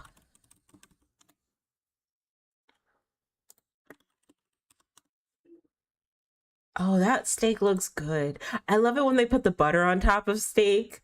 I don't know. To me personally, I feel like it's a heart attack waiting to happen. But it looks really good. Why would you do that? Okay, and then what about like a USDA steak, like a regular USDA steak? Cheap cut, cooked.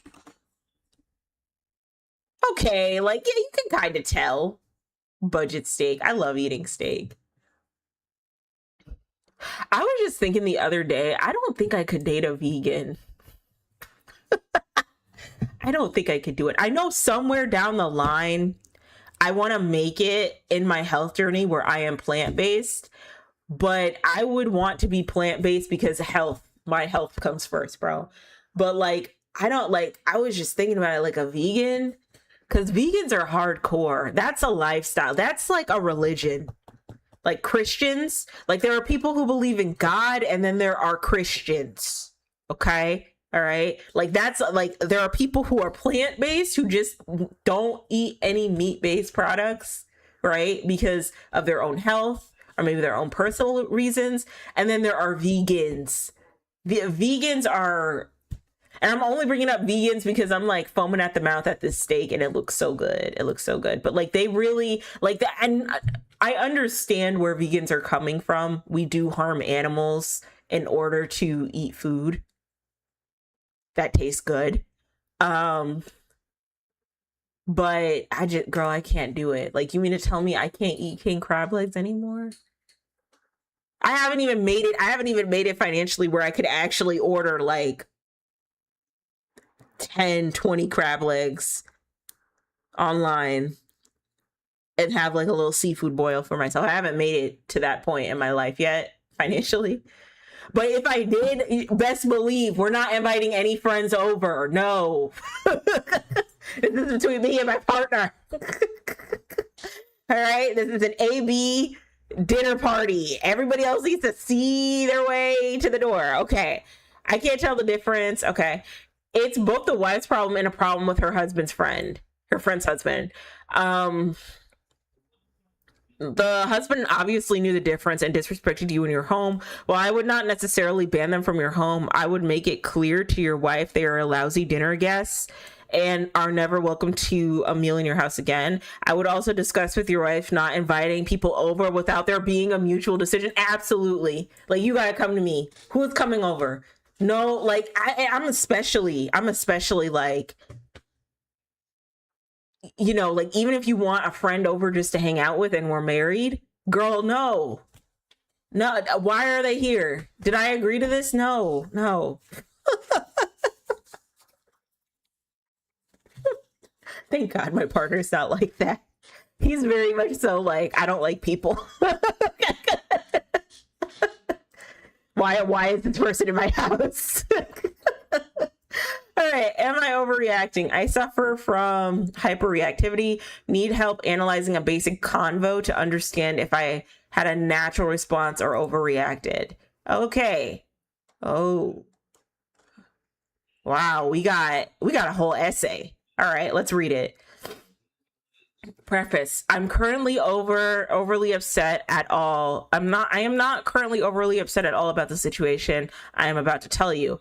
I suffer from hyperreactivity and emotional sensitivity due to PTSD and ADHD. Sometimes I instantly react to situations extremely defensive.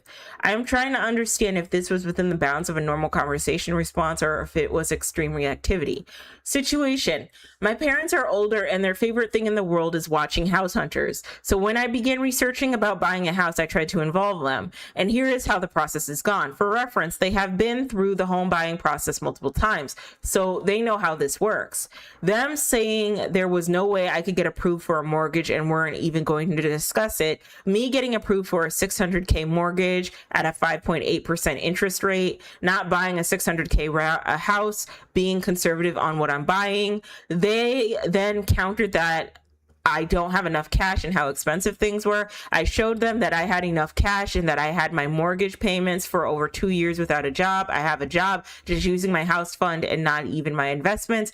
When I found a house I liked and discussed putting earnest money down, they said it was way too much money to even risk, as the final approval could fall through. At this point, I didn't start to get upset, as when I tried to have a rational conversation about why it could fall through, they refused to articulate why and just said any earnest money is just way too much risk. This bothered me because I assumed they put earnest money down when they bought their own houses. Already, I don't like how the parents are coming off.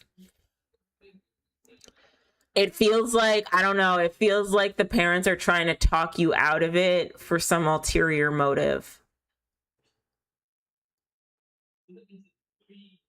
And I don't know what that ulterior motive is, because why wouldn't you want your kid? Maybe it's because it's like some parents are like, I know better than you, child. Don't get yourself in this financial situation. They want you to feel dependent on them. Maybe it's because like you went out on your own and you found this house on your own without the help or assistance of them, or you asked them for help and assistance and they gave you advice that went immediately against what, or absolutely against what you did, and you still, were able to get the house you want. You still were able to get the mortgage rate you want, right? I don't know. And then also I'd like to ask, where are you living? Because if you're living in like Texas, maybe you can find cheaper houses, or North Carolina, maybe you can find cheaper houses. If you're living in like San Francisco, I don't like there's no 600K houses in San Francisco, but you know what I mean, right? Overreaction. I found a house that I like and I was planning to put an offer down tomorrow. I wanted to share with them and honestly get advice to make sure I'm not doing anything stupid, as I've never bought a house before. When I tried to ask him, so what do you think? Am I making a good decision? My mom's response was, I don't even know why you are looking for a house when you don't have a job. Oh, okay.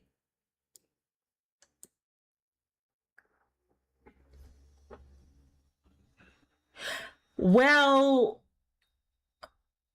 what does OP do?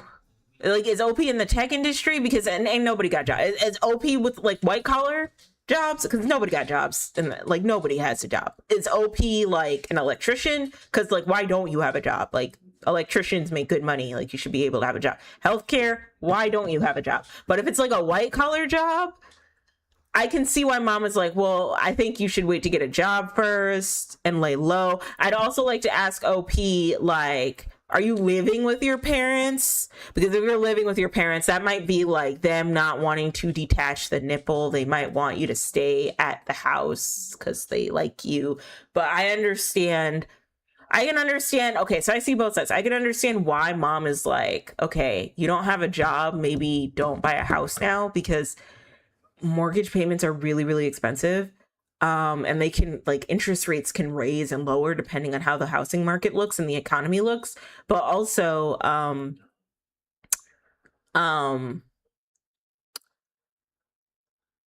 house is an investment. It's property. And say, even if you have enough money to where you can pay off the mortgage for 2 years, hopefully we all won't be unemployed by 2028. Hopefully. Hopefully we'll be good by 2028, okay?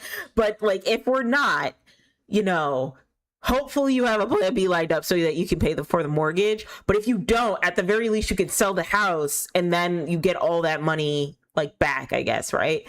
For reference, I quit my old job a week ago and I'm starting my new job tomorrow. So I was unemployed for 1 week. Oh, okay. Sorry. Yeah, no, mom is bugging. It feels like OP lives with their parents and they don't want their kid to leave. And so they're trying to talk them out of not buying a home. My lender says she just needs my offer letter and doesn't need my first pay stub. So I snapped and instantly responded, "That's it. I'm done. I will no longer be talking to you about this," and ended up leaving their house and going home. As you should. My processing of the emotions, when I try to think through why I reacted immediately, this is like a therapy session. I like this OP's post. I feel what drove the overreaction was my mom saying that I don't even have a job, so why bother? Did you say that? Well, I actually have a job now, so what's the issue? I feel like this was a cheap shot that she has brought up a lot, as I was laid off during COVID, and then 2 years ago I was unemployed for a year. Honestly, I went on dozens of interviews. I just couldn't land anything. Yeah, that's kind of how things are now. I ended up having to take a shitty job and grind it out for 2 years, as I had been somewhat of a job hopper and saved all my money and didn't go out. Didn't date, nothing, and I am starting a job at my literal dream company tomorrow. I feel like I made it out the other end of a hard struggle and was trying to involve them in something important to me, because I know house hunting is like their favorite show, and I feel like this was a cheap shot saying you don't even have a job. Well, technically true, I am starting a job at my dream company that I have targeted ever since I was graduating from school. Nice. Why are they humbling you? That's weird.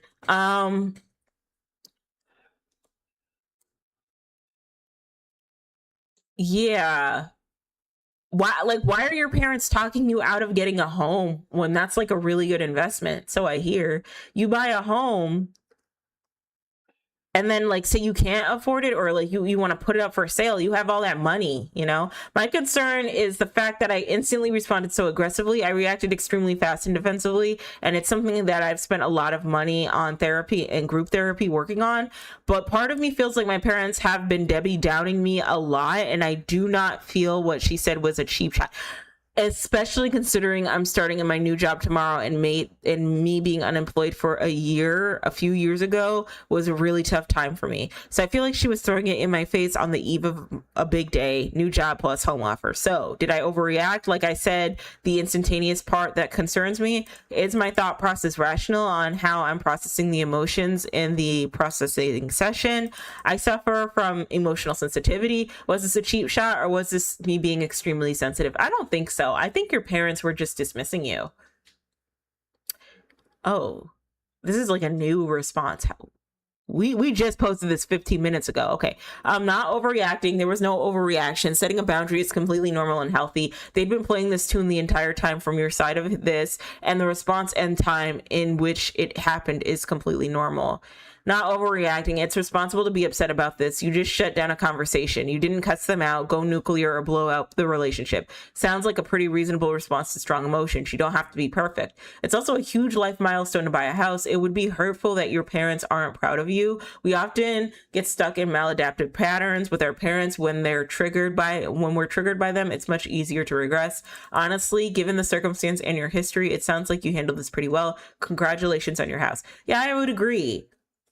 I don't think they're overreacting. I really appreciate how like well thought out this is, because they're really like thinking through their emotions as to whether or not they are overreacting and if the overreaction was warranted. But it does feel like their parents were like hesitant and downing them.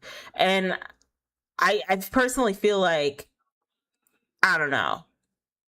It's because the child OP is doing something that the parents don't want him to do. But I'm glad that OP's just doing it anyway. I would just like save up money, take care of your home, because it is a really huge milestone. And then even what you could also do is like get a roommate to live with you, and then like have him pay some of the rent. Maybe not all of it, but like some of it, while you pay like another half of the rent too. You could do that too. That way you have a house. You're not spending a buttload of money. You know what I mean? I don't know. That's just my opinion. Am I overreacting? I am 3 weeks postpartum.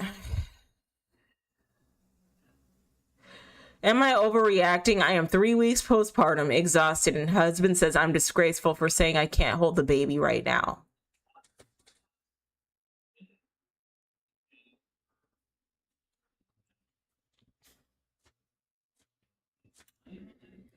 Stop giving these men children.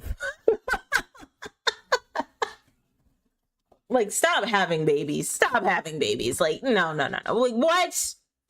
The fact that, like, we're just learning, like, these bad side effects. Like, we're just learning the bad side effects of postpartum. Like, we didn't have, like, solid research of what PPD is. Like, I'm not even gonna read this, girl. You know you're not overreacting. You know your husband's. You just pushed a human, a tiny ass human, out of the small crevice of your vagina. No. All right, so I'm gonna like switch gears here. I'm gonna go to Bad Roommates and then maybe not. I think I'll go to Nice Girls first. But I'm sorry, this shit like pisses me off. Like, be a husband. I don't even need to read this to know what's happening. Be a husband.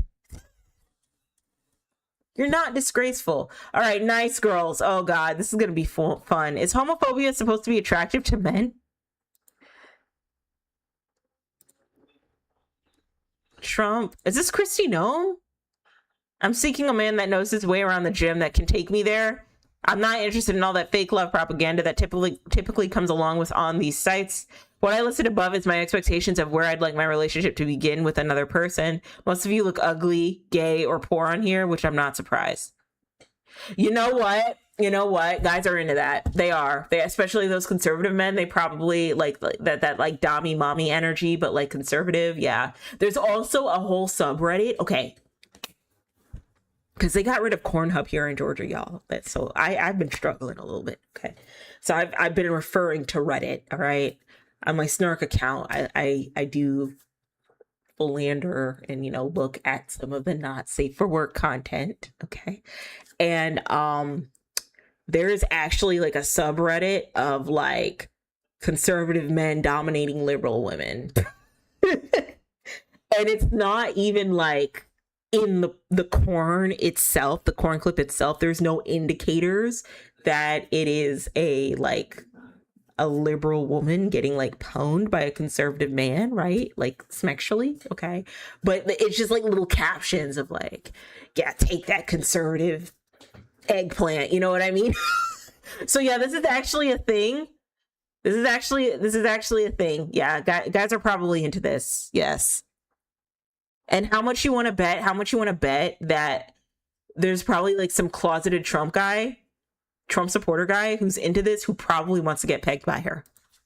Like, no shame. I'm not kink shaming. I'm just saying, I'm not going to shame your kinks, but I might shame your politics. All right, swipe right just so she can criticize. Wait, is this for? Oh, this is for guys. Okay, I don't know if I want to be about it. I don't want to be in this Reddit. Okay, I'll read like one of these and then I'll move on because I don't really care about the dating perils that men go through. You're a scientist, right? Me too. Let me ask you. You're 46 and you like someone who is going to be 44 next year and you want kids. Do you see a paradox here? Especially as I don't want to have children myself. Then why did you swipe right on me? I just want to know if it were, this is Bumble? Yeah, it's Bumble. It looks like it's Bumble. I just want to know if it were a typo and actually don't want to have kids, or if you do, what's your train of thought? IDK, want to come over? I'm not that type of girl. Best of luck to you. I hope you find what you're looking for. ONS or the mother, one night stand or the mother of your child. Okay. Not the first time I've encountered this type on the app, because this is what they're doing, sir. Okay, I'm gonna put you on game. All right, this is what they're doing. They're swipe, swipe, swipe, swipe, swipe, swipe, swipe, and then finding a match. And from those matches that they think are cute, they are messaging those people. That I used to do that shit all the time. You just swipe, swipe, swipe, swipe, swipe until you match up with someone, and you know damn well, sir, that you're probably swiping too on these dating apps so that you can match up with someone. You look at the roster of people that you've matched up with, see if they're attractive, see if you find them sexually attractive. Okay, then you message them, right? And then she messages you, you don't message him. She messages you, you don't message her. Okay, and so she's trying to figure you out. She's trying to figure you out. First of all, in your dating description, you said that you're 46 and you like someone who is going to be 44 next year and you want kids.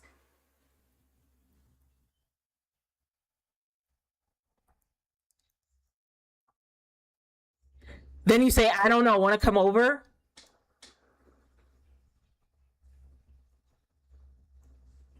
You're not serious. You're not serious, bro. You're not serious. First of all, you don't even know the game. You don't know how these dating apps really go. All right. You swipe and match. All right. You don't know that. And then you're up here in your description like, I want kids, but hey, do you want to come over? No, nigga, the fuck? I don't want to come over. So good for her to be like, no, I'm not into that. But like, why do you think, see, okay, I don't mean to age shame. He's 46, right? So this is like a healthy Gen X.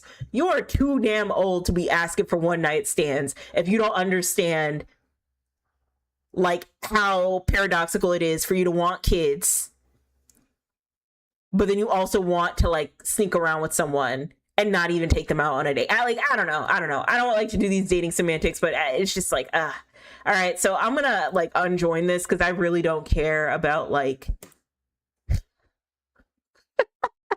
male discourse, male dating discourse. Like, you'll be fine. You'll be fine. You'll figure it out. All right.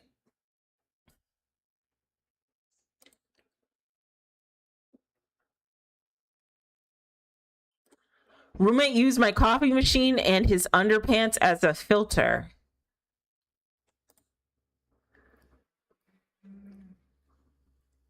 Why? Why would you do that?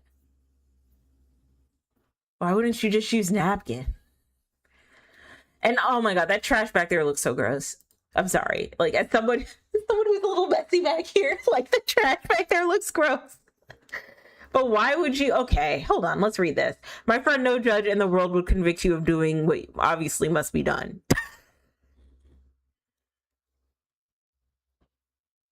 Okay.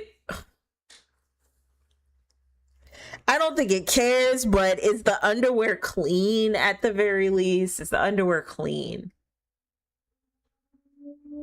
Because if it's not clean, what are we doing? No paper towel? Damn, some people. Yeah, like, just don't have coffee that. No. I think I might need to move home. Redeem for one. Okay. Redeem for one all you can eat restaurant of your choice. Redeem for one peen session. LOL. Redeem for 1 hour back massage. Redeem for one free labor oil change. Okay. What's the context? Oh, there it is. I, 25 female, rent a room from and live in the same place, in the same space as a 35 female and someone we will call Matt. I have known Matt since I was 19 and rented a room from them previously and moved out, but ended up needing to move back, and they told me it was always an option. The first time around, I didn't feel any weird vibes about it being predatory, but this time things have changed. I've moved in again almost 2 years ago, and last summer we did some activities together, like go to the river and to the bars. I felt like he was trying to hit on me at some points or be weird, so I told him it's not like that, and he said he was just kidding. He never stopped, so I invented a fake boyfriend and then it actually stopped. The fake boyfriend turned into an actual person and all was fine, but we recently called things off. I'm going through a lot and personally and didn't want to drag him through it. My roommate knew I stopped talking to them and told me how my ex shouldn't have given up easy. up so easy. And then today I find these note cards on my sink. I have told my roommate point blank before that I have no feelings or interest for him, and then he blamed it on my trauma and said I'm reading into things. I'm at the point where I feel like I'm about to take on a lot of debt due to dumb mistakes, so I'm not sure I will be able to find an affordable room for rent that is pet friendly. I'll be forced to move back with my parents. Luckily, I at least have that option, but I am not sure how that will affect my job. I mostly work remote, but my parents live 2 hours away from my job, and I was just sentenced to jail time. 3 years probation and 6 months suspension of my license with 1 year interlock. I'm feeling so stuck. I can't stay here as it's not healthy, but I'm not sure moving back to my parents is best, and I don't know if I can afford any other rent prices where I live, that I have a ton of other financial obligations. TLDR, roommate won't respect my boundary of not hooking up with him. I had to create a fake relationship in the past to make it stop. Can't afford to move, and going to my parents will create larger problems. I would go on Craigslist and see what's like what you can get affordably, right? But also, why is Matt being a fucking weird? This is weird, bro. I would be so annoyed. I've lived with a guy before. My old roommate, like he had his apartment with his girlfriend, so like it wasn't weird like that. But like, I would not live with a single guy. Like I just wouldn't. I would live with a girl, but I would not live with a single guy. Like no. Redeem for 1 free labor oil change. Redeem for 1 all-you-can-eat restaurant. Why it gotta be all you can eat? No, I want the 5-star. All right, I'm okay. That's not funny. I'm not laughing about like this. This is really traumatizing, and like her boundaries are pushed. She does need to leave, and she does need to move home. How did we get like jail time? That sucks. That really sucks. But I would definitely move home, because if he's going to be pushy like this, and you've told him several times that you're not interested, it's a hop, skip, and jump away from it getting physical. So yeah, run. I know this isn't even the worst of it. Before the fake boyfriend, he would try and pop outside the shower window to see if it's open. Oh, girl, you need to leave. What? Hold on. What is 35-year-old female doing? Like, why isn't she protecting you? Why isn't she like, Matt, no. Matt, we will kick you out if you continue your shenanigans. We will both move. If it's Matt's home, we will both move and have you pay this expensive ass mortgage yourself if you don't get your shit together. This is disgusting. 35-year-old female needs to come in and be like, hell no. Like, stop this. This is gross.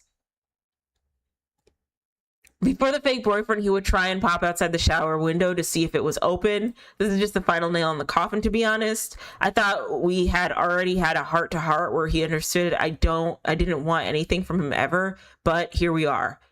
Peen session? Yeah, what is a like? How old is Matt? Don't call it a peen session. Don't.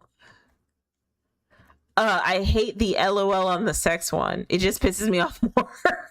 How much longer is the lease? That pisses me off too. There's no official lease, so technically I can leave whenever, but I feel bad not giving at least a 30 notice. 35-year-old female needs to come in and be like, you need to tell her like, hey, Matt's being weird. Can you talk to him for me, or should I just leave? Look, I guess I'm the dad figure since I have a 35-year-old daughter and I'm not in my 60s. Not sure what you did to get in trouble, but that's not important, to the conversation unless you don't want your parents to know. Can you find another house with a room for rent? This guy isn't giving up, and while he probably won't do anything because he hasn't, he's still making your life very uncomfortable, and that just feels wrong. Yeah, it starts with this, and then it gets weirder. I don't know your parents, but I would let my daughter move back in for any reason and wouldn't judge her whatsoever. Yeah, like if you have a good relationship with your parents, your parents probably like, and you told them like, yeah, this roommate is coming on to me, I'm pretty sure they'd be okay with that. Girl, run, it's bad. I know, not even the worst of it. Yeah, move out ASAP. I really can't. It's hard and I feel bad for him. Wait, you feel bad for him? When did she ever say she felt bad for him? Luckily, I at least have that option, but I am not sure that will affect my job. I work remote, but my parents live 2 hours away. 3 years probation. I'm feeling stuck. I can't stay here. It's not healthy, but I'm not moving back to my parents. It's best, and I don't know if I can afford any other place to live. And he said he was just kidding. He never stopped, so I invented a fake boyfriend. The fake boyfriend. Yeah, girl, yeah. I don't like this comment, though. Good God, Gen Zers are fucking cooked. I'd rather punch myself in the face than give someone under the age of 30 advice these days. All right, stop shitting on Gen Z. Stop. Like, I feel really bad for her because something must have happened in her life to feel like she has to cross her own boundaries to make excuses for creepy Matt. But T Stealer Man is not helping by saying that Gen Z, like just generalizing a whole generation by being cooked because they don't know how to take advice. Like, you don't know how to talk to people.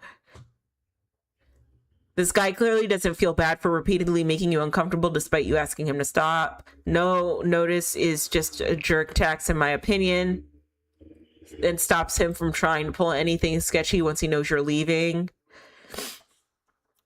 It's just weird, Matt. You would feel bad about not giving someone notice who is actively not respecting your boundaries and is borderline sexually harassing you. Girl, you're too nice. Yeah, you are. But something must happen for her to feel that way. It usually is something that happens to girls because we're taught to like not be too. We're taught not to be too abrasive and to just roll with the punches. You know what I mean? So something must have happened for her to be okay with this behavior. But she should leave. I'm going to tell you what someone told me when I was 25, and I think it applies here. Baby, move back in with your parents, declare bankruptcy, and hope the second quarter of your life is less fucked up. Amen, Knit Badger. Amen. I am definitely leaning towards moving back with them. I think my pride is what's giving me hesitation, as I've been living on my own since I was 18, but I know this is not safe or healthy. Yeah, OP's a weirdo, or Matt is a weirdo. I'm sorry she has to deal with this. All right, I'm gonna read one more story and then I'm probably gonna head out. My allergies are acting up. Am I the asshole for avoiding my roommate's boyfriend's brother? Okay. Let's do Nightmare Housemate. Oh no, that's too long, girl. No. We're not doing Nightmare Housemate. My roommate keeps trying to feed me mysterious stew. These are so long. Oh my God, this is gonna be my new, like, am I the asshole? I'm gonna start reading bad roommate stories. Okay, we have a laundry room with a drying rack, but since it's in the basement where it gets clammy, and also the communal drying rack has probably never been cleaned ever, I bought my own one, which I use just in my room. I'm out of town for the weekend and my roommates just texted me if they can use my drying rack. I don't want them to use it, actually. They don't take care of their own things, and things that someone shares with them especially. I'm not comfortable with anybody but me using my own stuff. Would I be the asshole if I refused? No. Let them buy their own. Nope. If they go into your room, that's a slippery slope for things going missing. That is true. No, I don't think she's an asshole.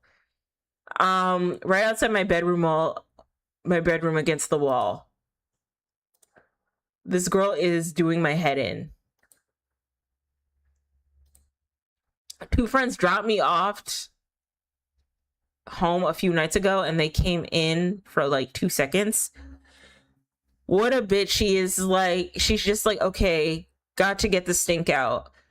I was just thinking she better not go off at you for making noise. She's being super bitchy right now. Asshole switched off the lights when I went in to take a shower. Almost slipped when I got out because of it. The minute I switched them on and got halfway to my room, she dashed out and turned them off, stomping too.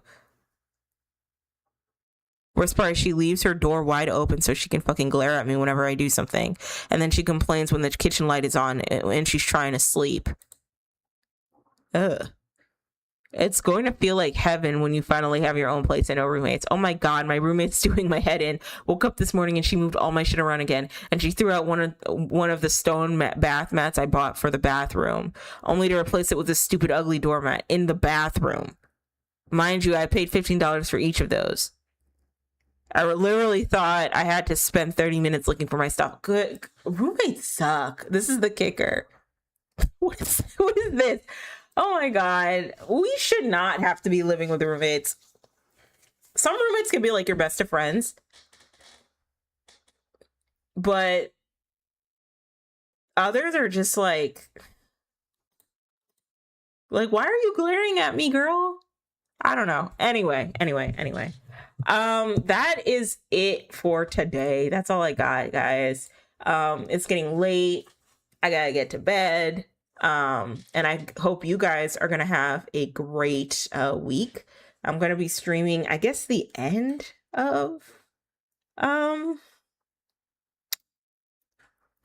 Dispatch. Yeah, the end of Dispatch. I'm gonna be streaming that, so I'm really excited. And then I'm also going to I don't know, I gotta find a new game to play. We ended at a very sad, kind of climactic ending. Chase is no longer with us. Chase went to glory, saving Invisibitch. He done went to glory. He was a good character, though. He was kind of funny. But I like that his powers made it so that, like, as he kept running, he would age way faster than he's supposed to be, because he's like really supposed to be 41, but in the game he's like 81. He looks 81, so that was sad. So okay, so far, since Dispatch is almost over, I guess I can give like my spicy takes about the game. I love the game. I love Telltale games. The other gaming mechanics, I've never played a game where I'm like solving puzzles or like I'm trying to pick which character would be best for a certain scenario. I'm almost like, I'm curious, does Fire Emblem play that way? No, Fire Emblem doesn't play that way. I don't play a lot of video games. I'm so sorry. Okay. I thought Fire Emblem played that way. Sorry, it doesn't. But I don't know what game plays in the way that Dispatch does, but I do think Dispatch is a fun game. I also like the voice actors, though I'm not surprised that the voice actors are as good as they are, because Critical Role was built off of the backs of really talented voice actors. And now they've grown into like this empire where they have their own mini series. They got their own games. So like, I'm not surprised. Okay. The character designs are interesting to me, not the art style. The art style does look like Invincible, but like also Invincible looks like any typical like adult animation when it's like not trying to be like anime, but like it's like an adult animated show, kind of like the DC animated movies that you see. It kind of has that art style, you know what I mean? So the art style doesn't really piss me off too much. Like I don't mind it. I like the art style. I like the Invincible art style. I think it's cool. Okay. But the character designs are very interesting to me. I like the character designs because I know this is supposed to be like a parody of like superhero movies and like superheroes, and it's supposed to be like a superhero comedy. But I find myself looking at certain characters and being like, oh, I know who you were inspired by, right? Like my wife, Malevola. I always say her name wrong, but Malevola, right? My wife. The creators said that they were inspired by Cindy Crawford and that Coca-Cola commercial and lean beef patty. That's why she's so swole, right? But she also looks like Karlach from that one game. So hold on. I don't know the name of the game, but Karlach is also my wife. I have a hard on for demon muscle mommies. Okay, Baldur's Gate 3. She looks like Karlach a little bit with the horn, with the one horn, right? And then you have Prism, right? From Dispatch, who I would assume it's like their Jubilee / Dazzler. I don't know. First of all, I like the attention to detail here where she doesn't have the wig. I think that's really, really funny. Very great attention to detail. Very pretty hair. But she has the wig of like Megan Thee Stallion in that one music video. Also the wig of a character from League of Legends when they did that Giants song. Like they were like a group. I wouldn't even call them like a girl group or a boy group. They were just like a band.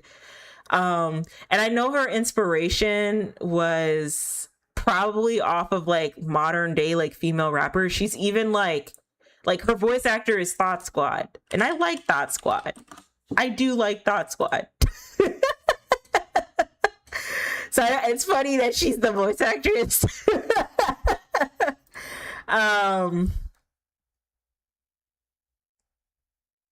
But yeah, like I could tell, oh, okay, this is inspired by Megan Thee Stallion. I'm not too upset with that, right? And then Invisigal Dispatch. Okay. This is a Vi recolor. Like Vi from Arcane.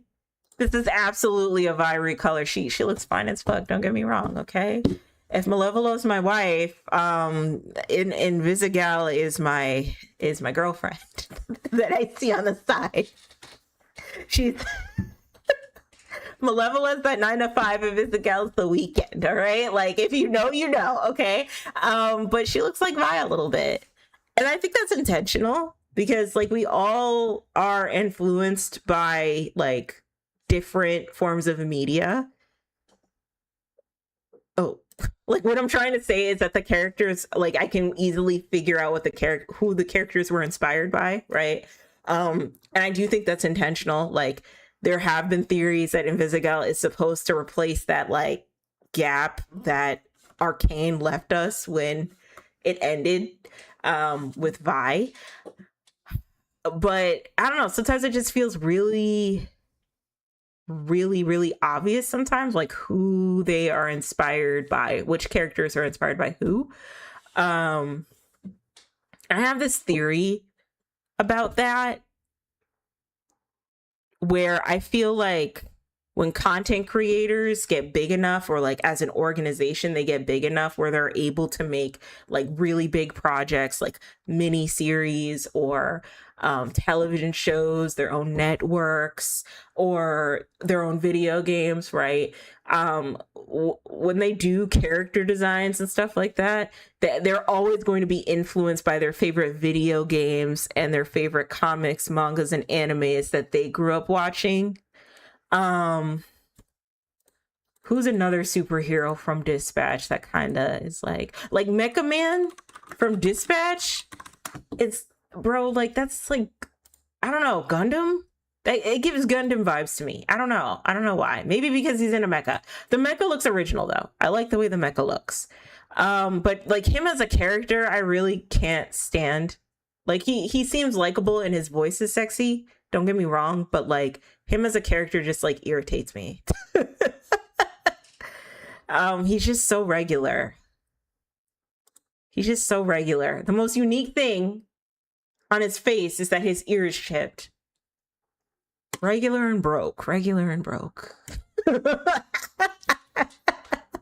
It's okay. I'm broke too, so I'm allowed to clown him. And then Flambe looks like Salt Bae a little bit.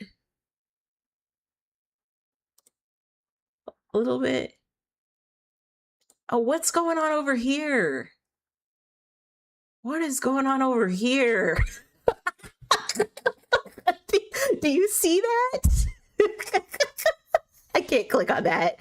Waterboy's character design seems original, and Chase, I like the concept of Chase. Um, but he does look like a black Albert Einstein. And Royd, my wife, not my wife, my husband. I'm in like a poly relationship with Royd and Malevola, and then I see Invisigal on the weekends. That's a canon event, okay? That's in my head canon, okay? Okay. Royd looks like an original character too, but I don't know. I really like the game. I think it's very impressive. I like seeing people who got started as our favorite content creators making their own form of media. I think it's important that we make our own form of media because a lot of the time, a lot of these gaming companies, a lot of these broadcasting networks, they don't really know what we want. And I feel like, content creators at the very least are closer to what we want. But I do notice that when it comes to like stuff like characters design or like story plots for like big projects, it's very easy to pinpoint what the inspiration was or like where the story origins came from. A good example is RWBY. I've always been a RWBY hater and I've always hated Rooster Teeth. I think I can safely hate Rooster Teeth now because they've sold the company, but outside of them just not being ethical and like paying their employees like decent amount of money, the reason why I never really liked the show is because, first of all, the voice acting was awful. The voice acting was ass.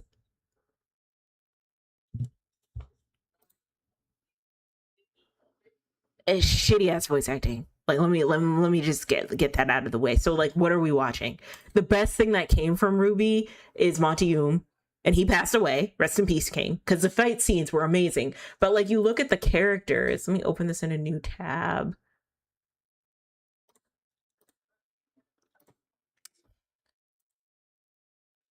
Okay. In game. Okay, look at the characters, right? And it's like oh, we have the lighthearted goth girl, the prissy rich chick, She doesn't even look like she punches hard. I know she's the one that's supposed to punch really hard. Like, she doesn't look strong, right? And then I guess the black cat character, I don't know. But like, the whole entire anime was not good. And I had Kyle's and dude bros and fedora wearing men convinced me that the anime was good. And it wasn't until Hbomberguy came out with the video essay of like RWBY not being that good that everybody woke up and was like, yeah, it wasn't that great. But I was on my own. I was on my own little island from like 2016 to like then. I really was. I was on my own little island, just like, this isn't good, guys. Like, this isn't good content. Like, but it's impressive what they were able to do as a channel that started out on YouTube that eventually evolved into a studio. And I still think they use the RWBY characters in like in fighting games. They had their own comic. So they're still great, in their own special way. It's just, Rooster Teeth closed down and RWBY ended, but RWBY was never that good to begin with. So, but anyway, that's all you got from me, guys. I will see you again on Tuesday to finish up Dispatch. I should be done with Dispatch between Tuesday and Thursday. Yeah, that's it. So y'all take care. Have a great rest of your week. Okay. Bye.